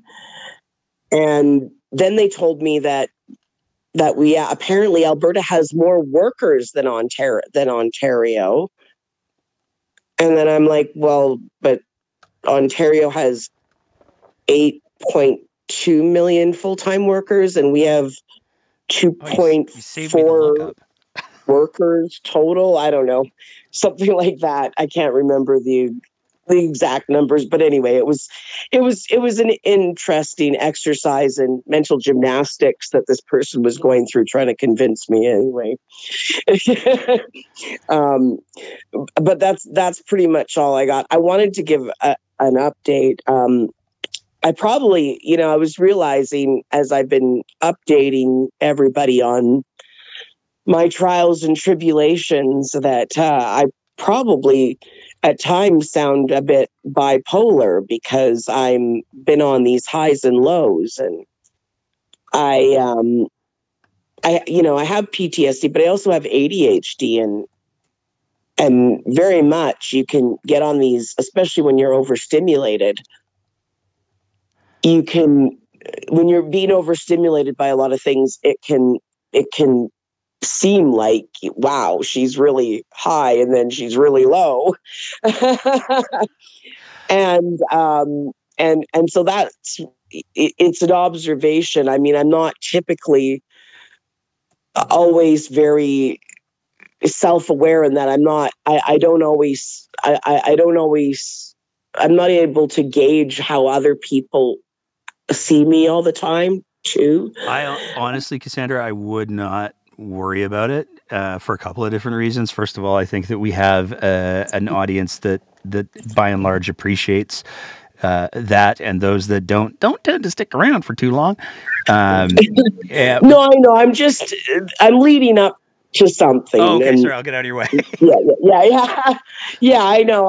Sometimes I'm a bit drawn out in how that's the other thing about having ADHD. You can take the long way around, to the point. So anyway, I like to do the ring around the rosy first, That's fair. But yeah, I was pretty high last week, and my daughter had come out, and because I was feeling a bit overwhelmed with what I had, and she honestly did a wonderful job of helping me pack and getting some of my stuff moved to storage so that we could try to lessen the load, so that it wouldn't cost me so much to move, hire somebody to move the rest, because of course Aish is refusing to pay to move my stuff to storage, even though my doctor has said that me physically lifting and carrying things would be detrimental to my health. And they will only move me if I have a residence. So we're trying to reduce the cost, since it looks like I'm going to have to pay myself. And she did an absolutely wonderful job. And of course, it was wonderful just to have my daughter here, and it was great. And then on Monday, I drove her to the airport to drop her off. And on the way back from the airport, and of course, Monday, of course, was the first snow of the year. The roads were absolutely horrendous. Like I live about, 12, 15 minutes from the airport. And it took us over 30 minutes, 35 minutes to get to the airport. It was really slow. And on the way back, I'm driving, and I was parked I was at a red light, and I heard this snap, and my heater stopped working, and I'm like, okay, that sounds like a serpentine belt or something. And I'm driving along going, well, let's see what and then I all of a sudden noticed that it says, oh, voltage. And I'm like, oh yeah, that's the belt. And then it starts to overheat. So I'm like, yep, that's the belt. I pull over and let it cool off before trying to get it home. Of course, the ABS stops working to save the battery, right? Yep. So that was my ride home from the airport. Yikes. On Monday. And then called the mobile mechanic, because I'm thinking, well, it's the belt, right? So the mobile mechanic comes out on Tuesday, and he looks at it, and he's going to put the belt on, right? We got the new belt, and he's going to put the belt on, and all of a sudden, I watched his hand, because he's got, he's got the configuration, and you got to loop it in and out, and I just can't reach to do that stuff. So he's looping it, and I see his arm kind of skip, and he was like, and I'm like, uh-oh. And what had happened was the compressor, the air conditioning compressor, fell off, the bolt snapped. Oh dear. Yeah. So I had to tow it to the shop. And that was Tuesday. And then, so I'm thinking, okay, it's in the shop. I should get it back by Friday, whatever. I wake up Wednesday, and I felt so sick, and I'm thinking it's a bad chest cold. And this actually leads into a topic at the beginning of the show tonight. Oh. Ironically, because I was listening, and I'm like, oh, that's perfect. So I did a couple of rapid antigen tests at home. They did turn out negative. Well, that's good. But I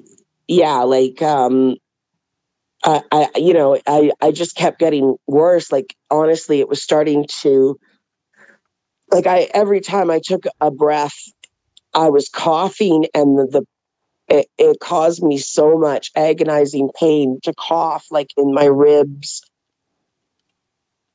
I just felt like I was going to die.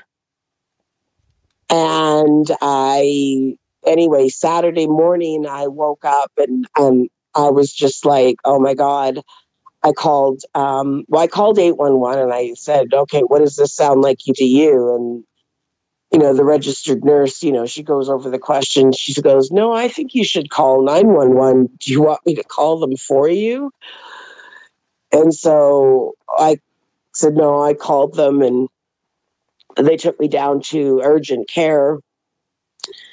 And because I'm thinking at this point, like if it's not COVID, then I've got pneumonia or bronchitis or something, and it's worse than any bronchitis I've had, right? Because it was hurting in the ribs so bad, and I go in there, and I see the doctor, and I was actually surprised because I would have thought that they would have tested me for COVID in urgent care. They did check me. They did check my. Both in the ambulance and in urgent care. They of course monitored my oxygen levels and they did do a chest X-ray, which apparently came back clear, which I was really shocked at for the amount of. Yeah, for the amount of pain I was in, because I just looked at it and I'm like, well, what gives then? Like, because I couldn't even move. Like, I'm like, what gives? Like, why does this hurt so much? If it's the only time I felt like this is like with the one time I had bronchitis where I was borderlining on pneumonia, which was like 15 years ago. And that's the last time I've had anything like that. And she just said that apparently, her take was that they had seen influenza with some really bad body aches in the trunk, but I don't know. That's I hope where you feel better soon. Yeah, no, honestly, I was. The one thing that concerned me was that because I've had friends go through similar stuff, and they were actually tested when they went into the hospital or urgent care, and I wasn't. So that kind of I thought was a little weird, and I wonder if there's. I don't know. I hate to be a conspiracy theorist, but is that skewing results, right? Like when I was listening to you, I'm like, because I thought that was odd. My understanding is that they're only doing tests for admissions now, and I don't work in a hospital, so take that for that's what I've heard on the Twitter that spaces. makes sense. But I can tell you, like when I had pneumonia 4 months ago, 3-4 months ago, whatever it was a little while ago. They didn't do I got my chest X-ray and they were like, oh damn, and they didn't do a COVID test either. So I think that it's at the point now where unless it's something that's going to require admission, the rapid tests are not great. So I think that it's probably just let's treat the things that we can treat kind of thing. Right. But yeah, did you have anything else you wanted to add, or? No, I just that's where I am. I was thinking I would be moved out of here, but now I'm waiting for a car and trying to figure that out. And and I wanted to hear, because I know you're an EMT, so I thought maybe you had some perspective. My experience was exactly the same as a day to day.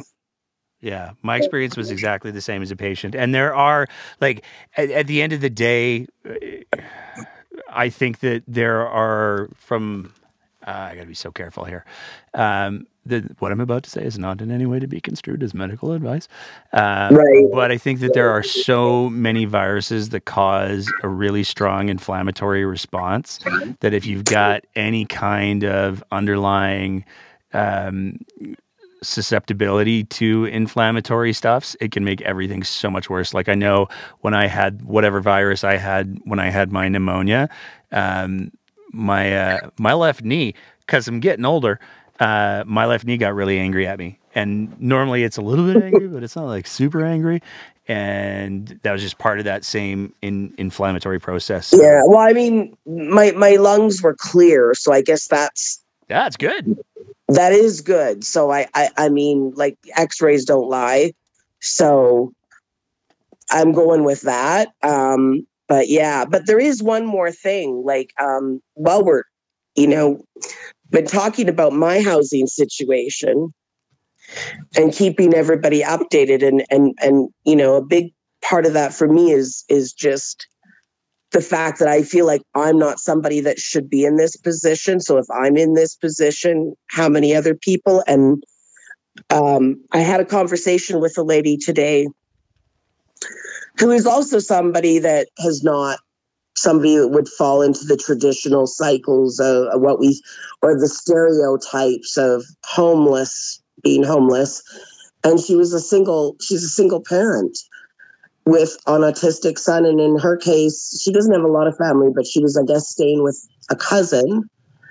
And that person, I guess, kept raising the rent and then eventually told her to get out with an autistic son. And there's like the rental market the way it is. And she's actually living out of an Airbnb. But other than that, like her story is very similar to mine. Is she's on the, list for Calgary housing. Her priority's she can raise it a little bit higher because both she has a special needs son and she's, got a child, right? Like he's child and he's special needs. So, and, she's also on lists for shelters and. Oh, Cassandra, your audio just got really squirrely. Oh, did it? Yeah. Is that better? Nope. It sounds like you're in a tin cup. Shit. I wonder what happened there. Well, I'll tell you what, hold that thought, and I will make sure that we have space for a housing conversation with you next weekend. Yeah, no, I just wanted to tell you about the lady. That's why, because she's in hardship. Okay. Yeah. You are an incredible advocate, Cassandra. Thank you so much for the compassion that you share with the universe. It's pretty cool. Well, thank you. And I just feel like if you know about it and you see it, you should do it, right? Like you got to call it out, right? I agree. Well, I hope you feel better soon. And I'm gonna do the Tuca plug at the end of the show. And in the meantime, and in between time, we got two other people who have requested to speak. So I'm going to bring in Chris and then a bunch of S's and T's and A's. But we'll go with Chris first. So Chris, what's going on tonight? Hey, not much. Thanks for having me on. Do I sound clear or do you want me to switch off my headphones? That's not terrible.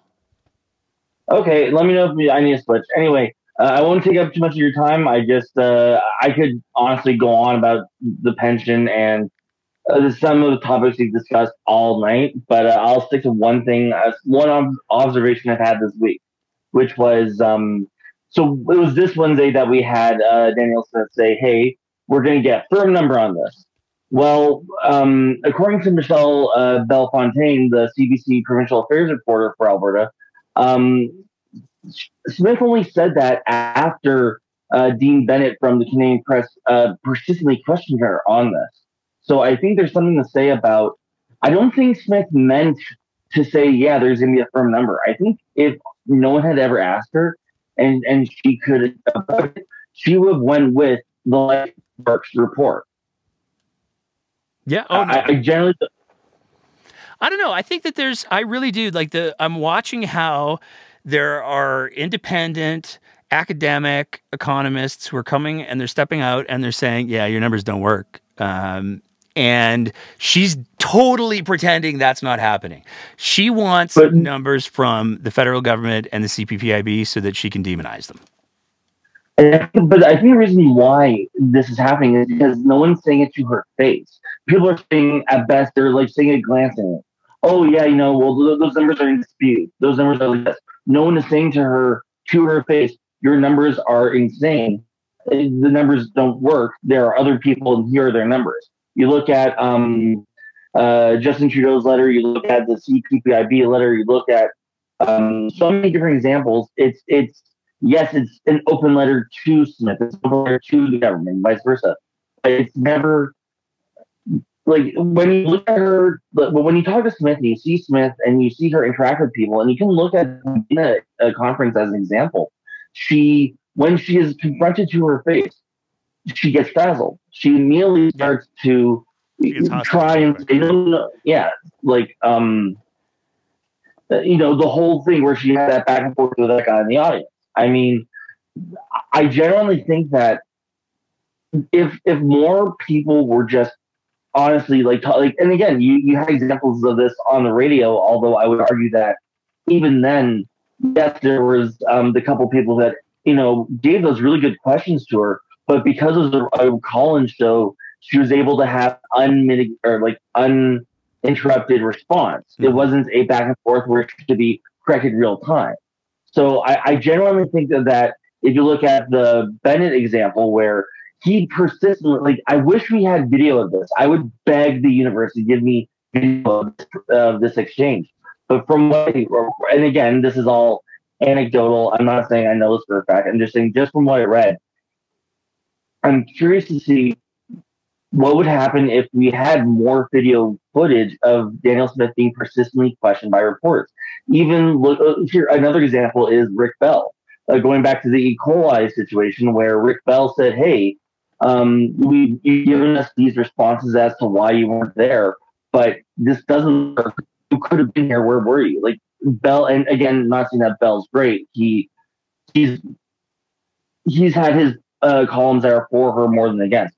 But even then, you had at least an example where she was questioned repeatedly to her face, and then the only response she had at that moment was, "Oh well, we'll take that criticism for next time." I just wonder what would happen to the Alberta electorate if they saw more video footage of her being persistently questioned and challenged. Would they start to? Again, not saying that people aren't already doing that to a point, but I just wonder what the effect would be on the next year and a half of what we're going to see with the legislation and with the pension plan. Because for a fact this is going to a referendum. The government will, unless the government says, "Oh, we're going to have a empirical study type thing that says this is Alberta for a referendum," they're just going to do it. They're say, "Oh yeah, we think Albertans want it." Well, I mean, here's what I'll say to that, man. I mean, I would be willing to speculate that she would not allow it. I think that what we would see very, very quickly. I mean, this is the same premier who went to so we're just not going to do follow-up questions anymore. You can ask your one question, I can use words, and then you don't get a follow-up question. So, I mean, she's back to the two questions. Thank goodness for that. But I would, if I was going to tap into the problematic days of my youth, my response would probably sound something like, well, they did say on your province, your premier this week that they don't pre-screen the questions. And so I would be willing to speculate that if 20 or 30 people who wanted to get some answers to these questions all asked the exact same question. Danielle Smith, how come you're not acknowledging Trevor Chum's research that says your numbers are wrong? How come you're not acknowledging the Fraser Institute's assessment that your numbers are wrong? How come you're not acknowledging Andrew Leach's assessment that your numbers are wrong? Why will you only accept different numbers from the CPPIB or the federal government? I guarantee you, if 30 or 40 people lined up in the phone queue to ask that exact question in 2 weeks when your province, your premier goes back on air, I mean, you might get an answer to your what would that sound like question. The one thing I'll add to that is that you make a good point. Actually, I tried calling into that program yesterday, and it was a nightmare. No matter how many times I tried calling or whatever, and I looked at the number for the program. I'm not going to say it or anything. I'm not a jerk like that. But point is, I tried to call the program a few times, and just it kept giving me a busy tone. And obviously, it was just really busy, and they were getting all these calls. But yeah, no, it was because the only question I wanted to ask Smith was if Jim Dinning and Joseph Chow have both said the referendum is happening, that the government wants a referendum, how can you keep telling us, oh, the panels to see if we want a referendum? Yeah. Pick you know what? If you just stuck with one message, I'd appreciate it. Yeah, I don't disagree with you, man. Yeah, sorry, I'll let you go. But yeah, thank you very much for having me on. And yeah, always. Thanks so much for tapping in. We're going to bring in Sat Stacker. I'm going to go. I don't remember seeing Sat Stacker before. I hope I'm saying that right. But if you want to go ahead and unmute your mic, what's going on tonight? Yeah, thanks. Just former Albertan here. I'm in Vancouver. Lucky you. So I guess I paid into the CPP as an Albertan for a number of years, and then moved to BC. So under Danielle Smith's thinking, somehow now I'm being shortchanged, but I'm just about to start to collect my CPP. So really, I don't understand. She can't actually believe the CPP is unfair, can she? Because literally everyone that pays into it and gets benefits from it does so under the same formula. So how can that be unfair? And even the flawed LifeWorks so-called study, I mean, in that they even admit that they made no actuarial adjustment for intra-provincial migration. So a whole bunch of Albertans leave Alberta and retire elsewhere or work there a short period of time. And none of that was calculated in their flawed methodology. And they also assumed that Albertans migrated out of Canada at the same rate as all other Canadians, which probably isn't true. Probably more Albertans go to Arizona when they retire than, say, I don't know, Ontarians. Well, I mean, if you have the reality is, and this is something that Albertans, I don't know how long you lived in the fine province of Alberta, but this is something 33 years. Okay, yeah, I've lived here my whole life, which is not quite 30, a little bit more than 33 years. I'm not going to say the exact number, but one of the things that we love in this province is we love to be strong and independent and self-starters and Western spirit and perpetual victims. And I don't understand how people square that, because I do not feel the reality is Alberta makes more. You take a look at the average wage of an Albertan and you compare it to literally anywhere else in the country, and we're like head and shoulders most years, if not all, for the last chunk of time, head and shoulders above everybody else. And so, it's to your point, if you have more disposable income, you have more ability to travel to Arizona. But like the notion that a program that is implemented exactly the same across the entire country is in any way unfair, it's just more of that perpetual victimhood. And I mean, I don't know whether or not Smith actually believes it. If you had asked me 10 years ago if she was spouting this line of rhetoric, I would have said, yeah, I don't think she does actually believe it. I think she's just trying to make people angry and make people upset.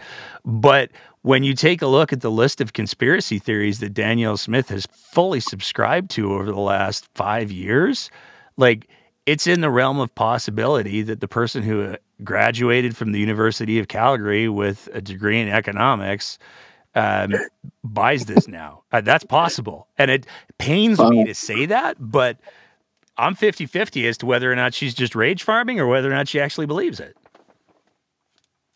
Yeah, it's because it seems like she's picked CPP is probably the best national pension plan in the world. I think it was rated as such. Its returns are over the last 10 years were close to 11%. AIM, which is the Alberta Investment Management Corporation, I believe that's called, which is the largest pension manager in Alberta, is like 300 basis points below the CPP in returns. They would likely get the contract to manage this fantasy, which will never happen. But so even like on just dollars and cents, it makes no sense. But to me, they're like she can't actually believe it. Therefore, she's just using this as a wedge, which is dangerous, and it's likely to blow up in her face somehow. Like, it's not going to end well, and it's like, it's not good for anyone. There's so many, like, where's the $10 a day childcare? Didn't she run for that? This was not in her platform at all, is my understanding. Nope. It's like unbelievable. But you know, if it wasn't for the fact that I have watched that, what's the word I'm looking for here?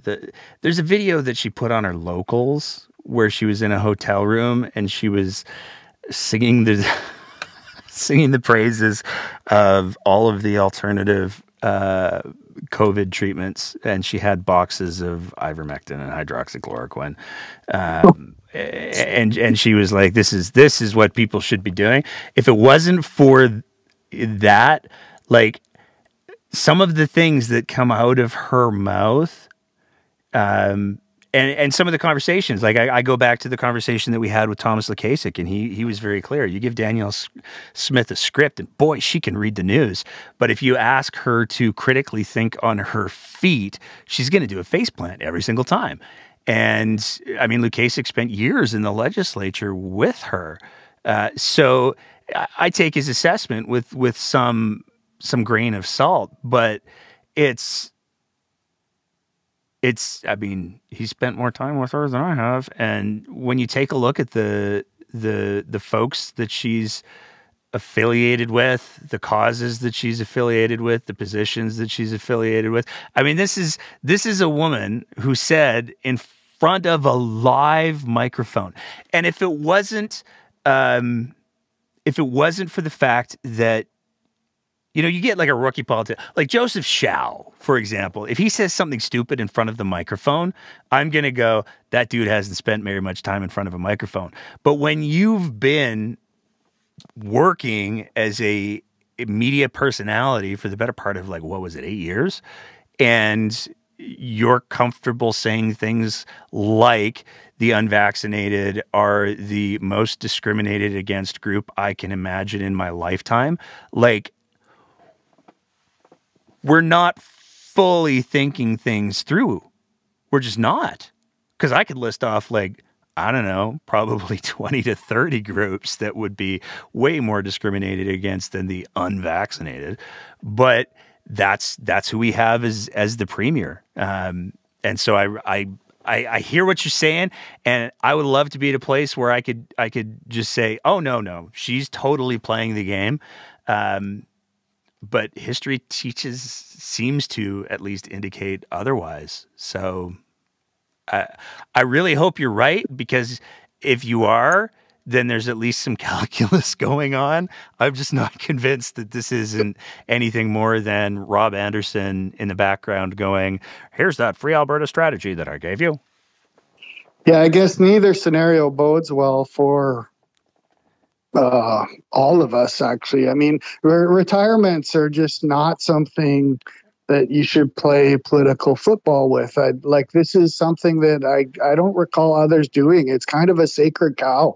And the CPP, like, this is not going to end well, I don't think, for her politically. Hopefully. No, it's a wild strategy. Like, you take a look at the most active voting bloc in the province of Alberta, and it's not the 18-year-olds.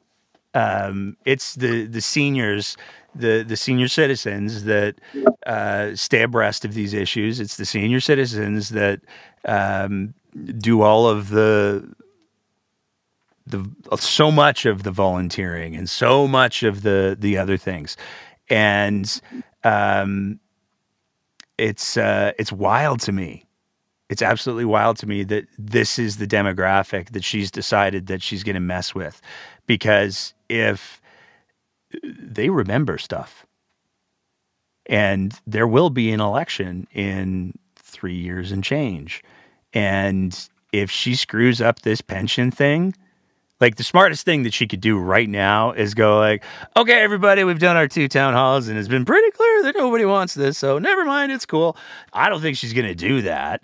But yeah, at some point she needs to back down from her viewpoint politically. She needs to. So how she does that will be interesting, because the facts aren't there. They're just not. They're exact opposite of what she's saying. I mean, at the end of the day, I also go back to this is the same Danielle Smith who, on the advice of Rob Anderson, crossed the floor, and that didn't go super great. And Rob Anderson is one of the biggest advocates for an Alberta pension plan. So I think she's just like, okay, Rob. And that's how she makes her decisions, which is mystifying to me, but it's where we are, it seems. Okay, thank you. Yeah, thanks for tapping in there. Appreciate that, man. We got Lynn, and then we're gonna wrap it up because we're coming back up to the 2.5 hour mark, and that's just way too much to ask of people to listen to. I feel like hey, every Sunday, Lord of the Rings, but politics. Hey, Lynn, how's it going? Hey, am I on? You are. First of all, I hate Rob Anderson.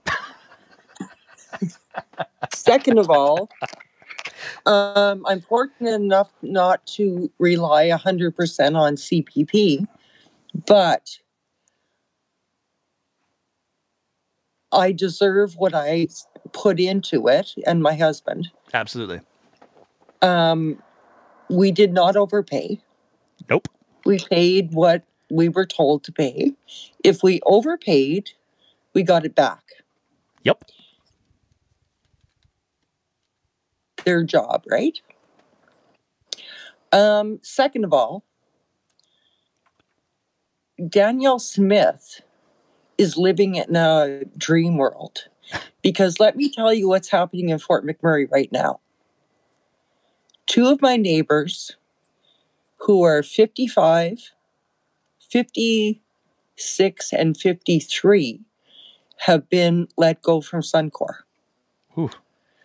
When I moved in here in 1987, there were 25 houses, 7 of which were occupied because of the Suncor strike.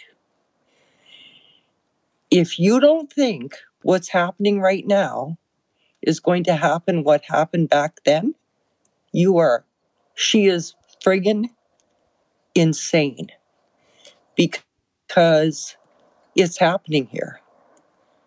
And I'm sorry, I'm really emotional right now because we have so many young people who no longer have pensions. And she is living in the world of oil will save us. It's not saving us. No. And my entire married life is revolved around the oil sands. It's given us amazing life. But this is not what's happening right now. Like, people need to understand. Solar panels on my roof? Please. It's not going to kill us. I don't even know what I want to say right now because I'm so emotional. But I'm just saying, people, what's happening in Alberta is not good for us. Whether it's CPP, whether it's what she's doing with stopping, other industries, it's just not right. It's just not right. I'm sorry, I'm going to cut off tonight because I'm really emotional. No, that's totally fair. And I agree with every single word you said there, Lynn. The reality is, and this is what I was talking about with the peak oil stuff, is that if Alberta is super lucky, we will continue to get royalties that will go into the government purse. But when it comes to the jobs that are available and the types of jobs that are available to Albertans through the oil patch, the impact of automation and the impact of there just simply won't be any major projects anymore. Those are realities that the province has to contend with. And this is one of the reasons why the politicization and the polarization that Danielle Smith brings to every single issue is just such a mystery to me, because if for any leader who's not acting in the best interests of the people that they're supposed to be leading and is instead pursuing craven political philosophies, it's just mind-numbing to me. Like, again, I said it before and I'll say it again. We're spending $15 million over the next, 5 months now, on advertising campaigns that are based on false premises. And when you think about the amount of retraining that could be done for $15 million, you think about how many people could be retrained for that money. You think about, hell, let's go to the Tylenol. You think about how many jobs could be created, how many people could be retrained with $70 million. We're talking, by the time that we get through all of the numbers, we're getting upwards of $100 million that Danielle Smith has flushed to no discernible purpose. And when people are dealing with the kind of hardships that people are dealing with, like we've got Cassandra still trying to deal with her housing situation. We've got people who are losing jobs left, right, and center. We've got people who are dealing with food instability, and we're flushing $100 million. That's our response to this.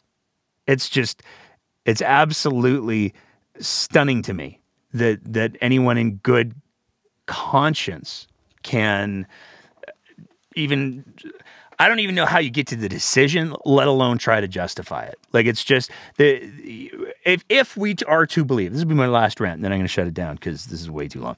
But if we are to believe Danielle Smith's number, that there are $42 billion, with a B, dollars in projects that are related to renewable energy, whether we're talking about wind or we're talking about solar or we're talking about, I don't care what, $42 billion in investment that is waiting for approval, that isn't moving as quickly as it possibly could because Danielle Smith has decided she's going to do this ideological moratorium on approvals for these projects. How many jobs does that create?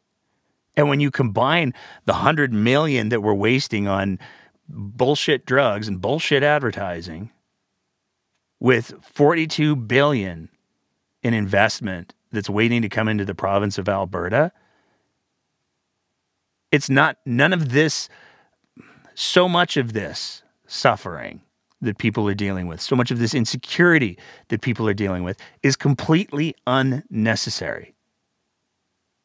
But we're not doing those things because Danny wants natural gas and Danny wants to own the feds with $100 million worth of knockoff Turkish Tylenol from Dr. Oz's mom's company.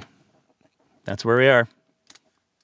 But we're going to have some fun over the next couple of weeks. Let me tell you, because we need it. So we had some fun tonight. We're going to try to have a little bit more fun as we go through the next couple of weeks as we're heading into the silly season. We're going to do our very, very best to get our maximum silly on. And we got a couple treats that are coming down the road. So stay tuned for those. But in the meantime and in between time, this is where I do the obligatory plug of the things. So I'm going to start off with the first product that I think everybody should be, if you're gonna buy some breakdown swag, buy this first, because it's getting cold outside. It is winter, and this will help keep your head warm. It's the limited edition cuffed beanie, and we've teamed up with the folks at abpoly.ca for all of the merch stuff. If you buy one of the beanies, all of the proceeds go to help support Cassandra through the life changes that she's currently navigating. So it's $25, but it's super, super worth it, and you get to know that you're helping at least one Albertan. We know that we can't help every Albertan on the show because we're a silly little podcast that uses puppets. Wink, wink, nudge, nudge. And so this is our particular line in the sand. You can find that fine piece of fashion at abpoly.ca, as well as our regular merchandise. We've got the hoodies. We've got the coffee cups. I love the coffee cups. That's my morning coffee cup. if we did the shows in the mornings, then I would not be anywhere near as cogent as I generally am. But you would see me with one of those cups. And then we also have the different T-shirts that we've got. We've got the ones with the logo. We've also got and this was by suggestion of our wonderful audience. We've got there's a lot to unpack here, and then we've got the tagline that I use at the end of every show, keep the conversation going. You can get all of those at abpoly.ca, and we've heard good reviews from the folks that have already purchased some of this stuff. So, you can do that. And you can always sign up to be one of our Patreon sponsors at www.patreon.com/thebreakdownab, where for a paltry sum, $5 a month even, you can sign up. You get early access to all of our interview episodes. You're getting early access to some of the things that we're working on. And we're heading into the holiday season, so we're going to try to figure out what we're going to do as a thank you to everybody who has supported us on Patreon. But we also appreciate and understand not everybody can afford that right now. So if you can't afford to be one of our Patreon sponsors, that's cool. Just like, subscribe, and share. Smash that subscribe button, as the kids say. And I think that's it for tonight. I want to say a big thank you to everybody who, if you're listening to the podcast version, thanks for making it this far. This was a long one. If you're listening live on the X Spaces, thanks for making it this far. This was a long one. And if you're one of the amazing people on our chat, I love the fact that our YouTube chat, the little community. I know I talk about this like every show, but I love the little community that's developed in our YouTube chat. I think it's so fantastic. And most of the horrible comments on Facebook have gone away. So that's also super fantastic. So there we go. Thanks to everybody. Thanks to everybody who weighed in tonight, who shared some thoughts. Especially we got I think we had at least one new person who tagged in. So that's super cool too. We will be dropping a new episode on Wednesday tomorrow for our Patreon supporters. It is a conversation with the incomparable David Gray, and it's a fascinating one. He wears a suit for this one because he's got a new thing he's launching to try to cut through some of the bullshit that exists out there on the political landscape. And we're going to talk all about that. It's going to be Wednesday at 8 o'clock. And then we will be back here next Sunday at 8 o'clock for another one of our live shows. Thank you again, everybody. And I promise you're not going to want to miss, the conversation with David Gray is awesome. So you don't want to miss that one. But you also don't want to miss next Sunday's show, because we're going to have us some fun. A little bit of fun. Until then, keep the conversation going.